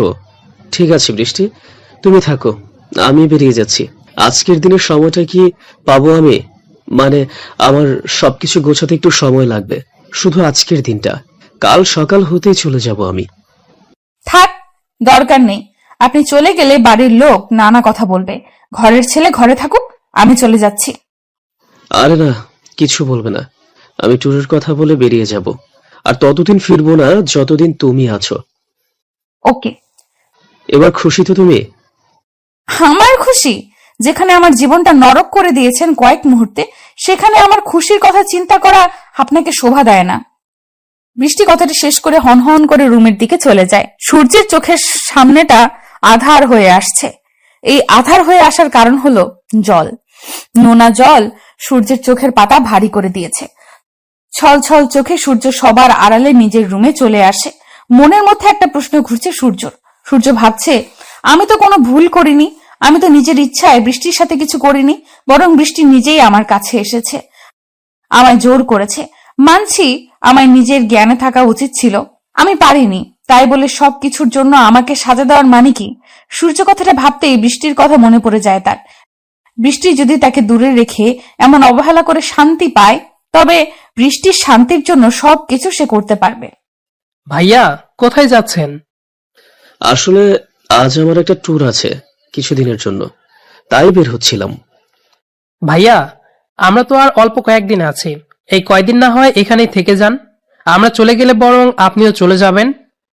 তোমরা যাওয়ার আগেই আমি ফিরে আসবো, সো টেনশন করিও না। সূর্যের কথা শেষ হতে পেছন থেকে বৃষ্টি বেশ শব্দ করে বলতে লাগলো, আপনি যে চলে যাচ্ছেন, আমার কিছু কথা আছে আপনার সাথে। বৃষ্টির কথা শুনে সূর্য পেছন ফিরে দৃষ্টিপাত করলো। বৃষ্টির উদ্দেশ্যে সূর্য বলতে লাগলো, হ্যাঁ বলো, কি বলবে? বলার মতো অনেক কথা আছে, তবে এখানে নয়, আমি একান্তে। রুমে চলো। সূর্য বৃষ্টিকে থামিয়ে দিয়ে রুমে চলে যায়। আসলে সূর্যের বাড়ি ছেড়ে চলে যেতে মোটেও কষ্ট হচ্ছে না। আসল কষ্টটা হচ্ছে এই ভেবে যে বৃষ্টি তাকে অবহেলা করছে। ভালোবাসার মানুষটি যখন অবহেলা করে তখন কলিজার মধ্যে লাগে আঘাতটা। সূর্য রুমে এসে বসতেই বৃষ্টি রুমে এসে দরজাটা বন্ধ করে দিল।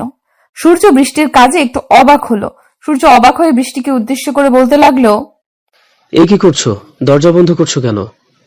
কিছু হারানোর ভয় নেই, আর যা ছিল তা আপনি নিয়ে নিয়েছেন। দেখো বৃষ্টি, আমি মানছি যে আমি ভুল করেছি, তবে সেখানে আমার যতটা দোষ ছিল ঠিক ততটা তোমারও ছিল। এক হাতে কখনো তালি বাজে না, তবুও তুমি এককভাবে আমায় দোষারোপ করলে। চলে যেতে বললে আমাকে তোমার সামনে থেকে। সমস্যা নেই, চলে না হয়ে যাব, তবে একটা কথা, এই মনের মধ্যে থেকে কি করে সূর্যকে বাহির করবে বলতে পারো? সূর্যের কথায় অবাক হয়ে বৃষ্টি বলল, আমার মনের মধ্যে আপনি আছেন, সেটা আপনি জানেন কি করে? তোমার মনটা হয়তো সবটা আড়াল করে, তবে চোখ জোড়া তো তা করে না। ওই চোখে আমি স্পষ্ট দেখতে পেয়েছি আমার ছবি, তাই আমি জানি। এখন কি করব? আমি পারছি না তো নিজেকে বোঝাতে, পারছি না আপনার করা আচরণগুলোকে ভুলে যেতে। তাড়িয়ে দাও আমায় নিজের জীবন থেকে, অনেক দূরে, অনেক দূরে তাড়িয়ে দাও আমাকে। পারছি না তো তাড়িয়ে দিতে, কি করব আমি বলে দিন? কেন পারছো না? কষ্ট হচ্ছে তো, ভীষণ কষ্ট হচ্ছে। আমার বুকটা ফেটে যাচ্ছে, মনে হচ্ছে আপনাকে ছাড়া আমি বেঁচে থাকতে পারবো না। কেন কষ্ট হচ্ছে? আমায় তো তুমি ভালোবাসো না, তবে কেন কষ্ট হচ্ছে তোমার? ভালোবাসি তাই। আমি আপনাকে ভালোবাসি ভীষণ। কথাটা বলতেই বৃষ্টি লজ্জায় মাথা লুকিয়ে নিল। সূর্য মুচকি হাসি দিয়ে বৃষ্টির লজ্জা মাখা মুখটার দিকে গভীর দৃষ্টি রাখল। অপরূপ সুন্দরী এক নারী তার সামনে দাঁড়িয়ে আছে, নিজেকে ইচ্ছা করলেও নিয়ন্ত্রণ করা দায়। এই সুন্দরীর মাঝে সারা জীবন ধরে ডুবে থাকলেও কম হবে। এই সুন্দরী তার গল্পের পরী, যাকে নিয়ে কয়েক কোটি গল্প লিখেছে সূর্য। সূর্য বৃষ্টির দিকে একটু এগিয়ে এসে বৃষ্টির থুতনিটা ধরে আলতো করে বৃষ্টির মুখটা তুলে দিল। বৃষ্টি ভীষণ লজ্জা পাচ্ছে। সূর্য বৃষ্টির চোখের দিকে তাকিয়ে মায়া ভরা কণ্ঠে বলতে লাগলো, লজ্জা নারীর ভূষণ, তবে তোমার এই লজ্জাটা আমার মনকে শান্ত করতে পারছে না, বরং আবার উন্মাদনা সৃষ্টি করে চলেছে এই বুকের মধ্যে। সারাটি জীবন তুমি এই বুকে থাকবে, পাগলের মতো করে ভালোবাসা দিবে আমাকে, আমাকে তোমার ভালোবাসায় ভরিয়ে দিবে। যতদিন বেঁচে আছি ততদিন এই মন প্রাণ শুধু আপনার। সূর্য, আমি আপনাকে নিজের থেকে অনেক বেশি ভালোবাসি, কখনো আমায় ছেড়ে যাবেন না, সত্যি মরে যাব। বৃষ্টি কথাটি শেষ করতেই সূর্য বৃষ্টিকে শক্ত করে জড়িয়ে ধরল। বৃষ্টি পরম আবেশে সূর্যের বুকে মাথা রেখে শান্তি অনুভব করতে লাগলো। বৃষ্টি আর সূর্যের এই শান্তির আদান প্রদান বেশিক্ষণ স্থায়ী হলো না। দরজায় বেল শব্দ করে নক করা হলো। সূর্য বৃষ্টিকে ছেড়ে দিতেই বৃষ্টি দরজাটা খুলল। দরজা খুলে দিতেই সূর্যের মা বৃষ্টিকে উদ্দেশ্য করে বলল, বেশি সময় নেই, তোর বাবা মা আসছে। আমি সারা জীবনের জন্য তোকে আমার মেয়ে করে এখানেই রেখে দিব। আমার ছেলেকে পছন্দ হয়েছে তোর? পছন্দ হয়ে বলতে তেমন না, বেশ পছন্দ হয়েছে। বৃষ্টি কথাটা বলতেই দৌড়ে পালিয়ে যায়। সূর্যের মা বুঝতে পারে মেয়ে তার লজ্জা পেয়েছে। সূর্যের দিকে তার মা দৃষ্টি নিক্ষেপ করতেই দেখতে পায় সূর্য মুচকি মুচকি হাসছে। ছেলের মনের কথা সে আগেই আঁচ করতে পেরেছে, তাই বৃষ্টির বাবা মায়ের সাথে কথা বলে সবকিছু ব্যবস্থা করে নিয়েছেন উনি। অবশেষে তাদের দুজনের ভালোবাসা পূর্ণতা পেল। প্রত্যেকটি সম্পর্কে পবিত্রতা থাকা প্রয়োজন। ভালোবাসা নিজের পবিত্রতা রক্ষা করতে না পারলে সেটা আর ভালোবাসা থাকে না। তোর সাহস কি করে হয় আমায় ভালোবাসার কথা বলার? ভালোবাসার কথা বলতে কি সাহসের প্রয়োজন পড়ে? হ্যাঁ পরে। তুই নিজের জায়গাটা ভুলে গিয়েছিস। নিজের দিকে তাকিয়ে দেখেছিস কখনো? আমার আর তোর সাথে কি আদৌ যায়? এসব কি বলছো তুমি? আমার উপর কি রেগে আছো তুমি? প্লিজ আমায় বলো কেন রেগে? এই ওয়েট, তোর উপর আমি রাগ করতে যাব কেন? কি তুই? অনু, অনেক মজা হয়েছে, প্লিজ এমন করিও না। আমাদের 2 বছরের ভালোবাসার সম্পর্ক একটু তো বোঝার চেষ্টা করো প্লিজ। আমাদের মধ্যে কোনোদিন ভালোবাসা ছিল না, আমাদের মধ্যে ছিল শুধুমাত্র সময় নষ্ট। আমি মজা নিয়েছি আর তুই এনজয় করেছিস, ব্যাস। অনুর কথাগুলো শুনে অয়নের পায়ের তলা থেকে মনে হচ্ছে মাটি সরে গেছে। অনুর কথাগুলো বিশ্বাস করতে ও মানতে ভীষণ কষ্ট হচ্ছে অয়নের। দীর্ঘ 2টি বছরের ভালোবাসা মজা ছিল। অয়নের চোখের পাতা এক নিমেষেই ভারী হয়ে এলো। অয়ন যেন নিজের চোখের সামনে কিছুই দেখতে পাচ্ছে না। নিজের জীবনের থেকেও বেশি ভালোবাসে অনুকে সে। আজ সে অনু কিনা তাকে এমন করে ঠকাচ্ছে। অয়ন খানিক সময় নিশ্চুপ থাকার পর আবারও নির্লজ্জের মতো অনুর হাত ধরে অনুকে উদ্দেশ্য করে বলতে লাগলো, অনু, আমি জানি না তুমি কেন এমন করছো, কিন্তু বিশ্বাস করো তুমি ছাড়া শূন্য আমি। তোমাকে ছাড়া আমি বেঁচে থাকতে পারবো না। দয়া করো আমায় প্লিজ। রাস্তার ভিখারিকে আমি দয়া করি, তবে তোকে দয়া করতে পারছি না, সরি। অনু, এমন করে বলিও না, আমার বুকটা ফেটে যাবে প্লিজ। এই হাত ছাড়। আজকের পর থেকে তোর আর আমার মধ্যে কোনো প্রকার সম্পর্ক থাকবে না। আমায় আর কখনো বিরক্ত করবি না তুই। অনু কথাটা বলতেই অয়নের হাতটা নিজের হাতের উপর থেকে এক ঝটকায় সরিয়ে নিল। অয়ন অনুর দিকে এক দৃষ্টিতে তাকিয়ে আছে। এই শহরের মানুষগুলোকে চেনা বড্ড কষ্টকর। মুখ আর মুখোশ চেনাটা মোটেও সহজ নয়। অনুর সাথে কলেজ থেকে পরিচয় অয়নের। অয়ন প্রথম দিন থেকে অনুকে নিজের বন্ধু ভেবেছে, কিন্তু অনু অয়নকে নিয়ে অন্য কিছু ভাবত। একটা সময় গিয়ে অনু নিজেই অয়নকে জানায় তার মনের অনুভূতি। অয়নও অনুকে ভীষণ পছন্দ করে। এই পছন্দ করাটা কখন যে ভালোবাসার রূপ নিয়েছে সেটা বুঝতে পারেনি অয়ন। অয়ন অনুর সাথে একটু একটু করে নিজেদের ভালোবাসার সম্পর্ক সামনের দিকে এগিয়ে নিতে থাকে। দেখতে দেখতে 2টি বছর চলে যায়। অয়ন বুঝতে পারেনি তার আর অনুর মধ্যে আকাশ পাতাল তফাৎ। অনু চলে যেতেই অয়ন খোলা আকাশে তাকালো। আকাশটা ভীষণ মেঘ করে আছে। এখনই হয়তো প্রচুর বৃষ্টি হবে।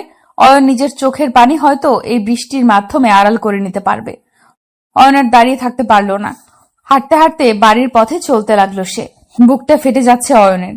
এতটা ভালোবাসার পরেও অনুকে আগলে রাখতে পারল না সে। অয়ন নিজের রুমে এসে দরজা বন্ধ করে দিল। মনটা ভীষণ খারাপ হয়ে আছে তার। নিশ্চুপ হয়ে বিছানায় বসে পড়তেই অয়নের ফোনে অধরা কল করলো। 2বার রিং হতেই অয়ন কলটা পিক করলো।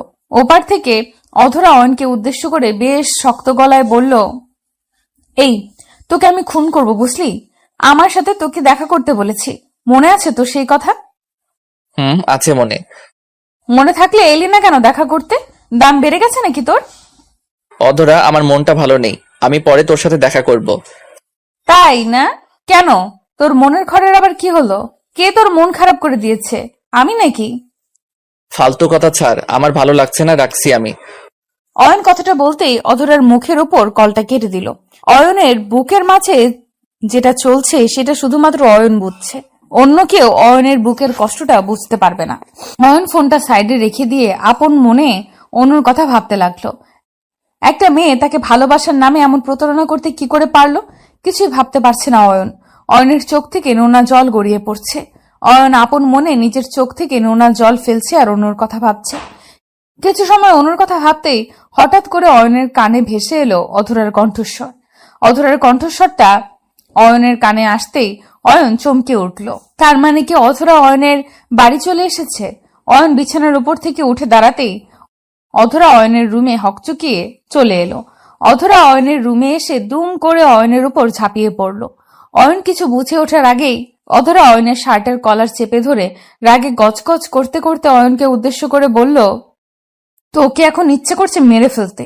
আমায় এত কষ্ট দিস কেন রে তুই? আমার কথা কি তোর মনে থাকে না? অধরা, শান্ত হয়ে কথা বল, আমার শার্টের কলারটা ছাড়। ছাড়বো না। আমি শান্ত হয়ে কথা বলতে পারছি না। তুই আমার সাথে এমন করিস কেন? কি করেছি আমি? তুই কি করবি? আমার মন খারাপ ছিল তাই তোর সাথে দেখা করতে পারিনি। আচ্ছা বল, কেন মন খারাপ হয়েছে? কি হয়েছে সত্যি করে বল। কিছু হয়নি, সব ঠিক আছে, বাদ দে সেসব কথা। কি কথা বলতে এত জরুরি তলব করেছিস বল এখন। সব কথা তোকে বলতে হবে কেন? তুই কি আমার চোখের ভাষা পড়তে জানিস না? কি সব পাগলের মতো কথা বলছিস তুই? মাথা ঠিক আছে তো তোর? আমার মেজাজ খারাপ করিস না, কাজের কথা বললে বল, না হলে যা। আমার কথা তো তোর কাছে গুরুত্বহীন মনে হয়। শোন অয়ন, আমি কিন্তু লজ্জার দোহাই দিচ্ছি না। আমি তোকে ভালোবাসি, সরাসরি বললাম। ভুল করেও না করিস না, কারণ আমি না শব্দটা শুনতে পারি না। অধরার কথা শুনে অয়ন চমকে উঠল। অয়ন সবসময় অধরাকে নিজের বন্ধু ভেবে এসেছে। অধরা হঠাৎ করে অয়নকে প্রপোজাল দিবে এমন কিছুই অয়ন কখনো আশা করতে পারেনি। অয়ন অধরার কথায় খানিকটা চমকে গিয়ে অধরাকে উদ্দেশ্য করে কৌতূহলী কণ্ঠে বলল, আমার সাথে মজা করছিস তুই? দেখ, আমার কিন্তু মন মাইন্ড এমনিতেই ভালো নেই, তাই আমার সাথে কোনো প্রকার ফাইজলামি করিস না প্লিজ। আমি তোর সাথে ফাজলামি করব কেন? আমি সত্যিই তোকে ভালোবাসি, বিশ্বাস কর আমায়। আমি তোকে ছাড়া বাঁচতে পারবো না। অধর, আমি তোকে কখনো ওসব ভেবে দেখিনি। তুই আমার বন্ধু ছিলি, আছিস আর বন্ধুই থাকবি। Shut up! আমি তোর বন্ধু হয়ে থাকতে পারবো না। আমি তোর প্রিয়জন হতে চাই, মানে চাই। এবার তোর ইচ্ছে থাকুক বা না থাকুক, আই ডোন্ট কেয়ার। পাগলামি করতেই পারবি তুই, কিন্তু তোর এই পাগলামিতে সবটা বদলে যাবে না। কি বদলে যাবে আর কি বদলাবে না সেটা আমি নির্ণয় করেই এসেছি।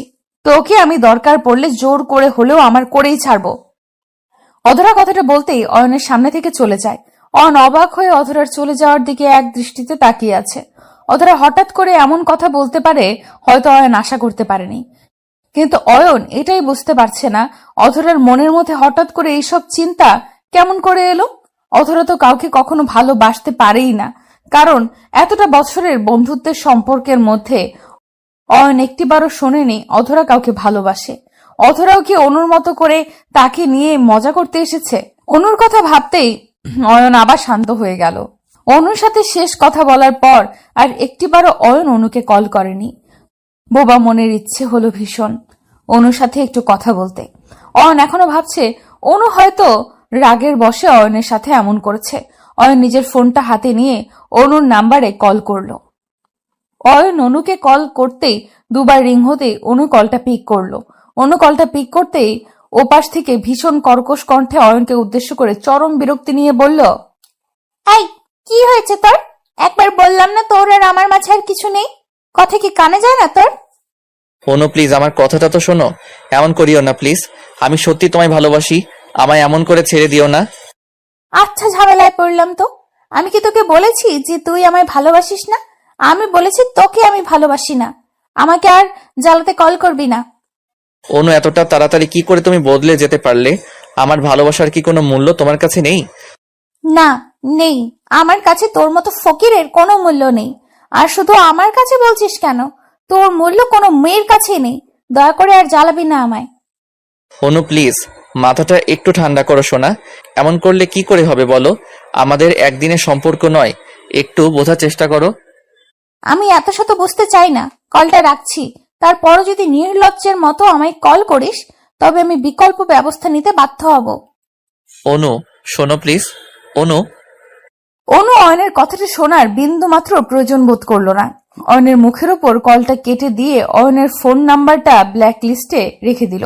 অয়ন অনুর নাম্বারে আরো কয়েকবার কল ডায়াল করার পরেও কোনো লাভ হলো না। অনুর ফোনে আর কল গেল না। অয়ন ফোনটা ফেলে দিয়ে মাটিতে বসে পড়ল। চোখ থেকে টপ টপ করে জল গড়িয়ে পড়ছে তার। নিজের চোখের সামনে নিজের ভালোবাসার মানুষটির এমন পরিবর্তন যেন অয়নকে ক্ষতবিক্ষত করে দিয়েছে। এই সমাজে কেউ নির্লজ্জ নয়। যার কাছে সম্পর্কের মূল্য বেশি সে বারবার ফিরে আসতে চায়। অয়ন আপন মনে ভাবতে লাগলো এমন করে নিজের চোখের জল ফেলা ঠিক হবে না। অনু যদি বদলে গিয়ে অয়নকে ছেড়ে ভালো থাকে তবে অয়ন কেন পারবে না? অয়নও পারবে অনুকে ছাড়া ভালো থাকতে। অয়ন নিজের চোখের জল মুছে ফেলতেই অধরা অয়নকে কল করলো। অয়ন কলটা পিক করতেই অধরা অয়নকে যা বলল তা শুনে অয়ন চমকে উঠল। অধরা অয়নকে উদ্দেশ্য করে বলল, কি গো জামাই আমার, মন খারাপ করে থাকবে? আমায় একটু ভালোবাসা দিলে কি হয়? হ্যালো, আমি কি অদরের সাথে কথা বলছি? ফাজলামি করিও না জামাই আমার, তুমি তোমার আদরের বউয়ের সাথেই কথা বলছো। অদরা, ফাইজলামি ছাড় বলছি। ওগো, আমি ফাজলামি ছেড়ে দিয়েছি। দেখছো না তোমার অধরা সব কিছু বদলে গেছে? কত ভালোভাবে কথা বলছে তোমার অধরা। কেন কল করেছিস সেটা বল। হ্যাঁ, সেটাই তো দেখছি আমি, কিন্তু হঠাৎ করে এমন বদলে যাওয়াটা আমার হজম করতে কষ্ট হচ্ছে। হজম করতে কষ্ট হলেও হজম করে নাও, কারণ আজকের পর থেকে সারা জীবন ধরে আমার হজম করতে হবে তোমায়। এখন বলো, কি করছিলে? কি আর করব, বসেছিলাম। অয়ন অধরার সাথে কথা বলতে লাগলো। অতীত ভুলে নতুন করে জীবন সাজাতে হলেও একজন প্রিয় মানুষের প্রয়োজন। প্রিয় মানুষটির ভালোবাসা আমাদের মন থেকে সমস্ত অতীতকে ভুলিয়ে দিয়ে নতুন করে বাঁচতে সাহায্য করবে। অয়ন অধরার সাথে হেসে হেসে কথা বলতে লাগলো। বুকের ওপর থাকা পাথরটা নামিয়ে নিতে হবে। ভালোবাসা তার প্রাপ্য, যে ভালোবাসাকে আগলে রাখতে জানে। আর প্রাপ্য নয় যার কাছে ভালোবাসা প্রকাশ করার পর অবহেলিত হতে হয়। অয়ন সারা রাত ধরে অধরার সাথে ফোনে কথা বলতে লাগলো। ভোর হবার কিছু সময় আগে অয়ন ফোনটা রেখে ঘুমিয়ে পড়ল। বিকেলের দিকে অয়নের ঘুম ভাঙে অধরার ফোনে। অধরা ফোন করে অয়নকে উদ্দেশ্য করে বলতে লাগলো, আয় অয়ন, চলো না, আজ দুজন মিলে একটু ঘুরে আসি। ঘুরে আসতে চাইছো ঠিক আছে, তবে কোথায় যাবে? জানি না, তবে অনেক দূরে যেতে চাই। এমন একটা শহরে যেতে চাই যেখানে আমাদের বিরক্ত করার মতো কেউ আসবে না। তুমি আমি দুজন থাকবো, শুধুমাত্র আমরা দুজন। আহ, তোমার রোমান্টিক ভাবনা দেখে আমার মনের মধ্যে তো খুশিতে নাচ বয়ে গেল। 10 মিনিট অপেক্ষা করো, আমি রেডি হয়ে আসতেছি। আমি তো রেডি হয়েই বসে আছি, 5 মিনিটের মধ্যে আসো। জি, তাই আসছি। অয়ন কলটা কেটে দিয়ে দ্রুত ফ্রেশ হয়ে নিল। জীবন না কারোর জন্য থেমে থাকে, আর না সময় কারোর জন্য অপেক্ষা করবে। জীবন তার আপন গতিতে ছুটে চলবে, শুধু অপেক্ষা হচ্ছে সঠিক মানুষ লাইফে আসার। অয়ন ফ্রেশ হয়ে নিয়ে অধরার বাড়ির সামনে চলে যায়। অধরার বাড়ি এসে অয়ন অধরাকে নিজের বাইকের পেছনে বসিয়ে ছুটে যায় অজানায়। অয়নের সাথে আজ অধরার প্রথম এতটা কাছাকাছি বসে কোথাও বেড়াতে যাওয়া। অধরা অয়নকে পেছন থেকে শক্ত করে জড়িয়ে ধরে আছে। কিছু দূর গাড়ি চলার পর অয়ন অধরাকে উদ্দেশ্য করে বলল, আচ্ছা, আমরা তো অনেকটা পথ চলে এসেছি, এখন কি থামবো নাকি আরো চলবো? তোমার আর আমার ভালোবাসার পথের কি শেষ আছে? এই পথ কোনোদিন শেষ হবে না। পাগলি একটা। শোনো, সামনে ফুচকার দোকান আছে, ওখান থেকে চলো ফুচকা খেয়ে নেই। ফুচকার কথা শুনে অয়ন খুশিতে গদগদ হয়ে গেল। কতদিন হয়েছে অধরা ফুচকা খায়নি, আজ অয়নকে সাথে নিয়ে ফুচকা খাবে সে। অধরা খুশিতে গদগদ হয়ে অয়নকে উদ্দেশ্য করে বলল, এই, সত্যি তুমি ফুচকা খাবে? জি, সত্যি খাবো। কেন, তোমার সাথে ফুচকা খেলে কি পাপ হবে নাকি? আরে বোকা, সেটা বললাম কখন? তুমি তো সচরাচর ফুচকা খাও না, আজ খেতে চাইছো তাই জিজ্ঞেস করলাম। রোজকার সময় তো আমি আমার বান্ধবীর সাথে আসি, তাই খেতে চাইতাম না। তবে আজ তো হবু স্ত্রীর সাথে এসেছি, তাই সব চলবে। অয়ন কথাটা বলতেই দুষ্টু হাসি দিল। অয়নের ঠোঁটের কোণে এই দুষ্টু হাসির ঝলকটা দেখে অধরা অয়নকে জড়িয়ে ধরে অয়নকে গালে নিজের ঠোঁট জোড়া ছুঁইয়ে দিয়ে আলতো করে চুমু খেলো। ভালোবাসা শব্দটা বোঝার ক্ষমতা সবার মধ্যে থাকে না। ভালোবাসা বোঝার জন্য একটা ভালো মন প্রয়োজন, যে মনটার অধিকারী সকলে হতে পারে না। প্রতিদিন ভালোবাসার নতুন নতুন গল্প পেতে চ্যানেলটি সাবস্ক্রাইব করে পাশে থাকা বেল বাটনে ক্লিক করুন।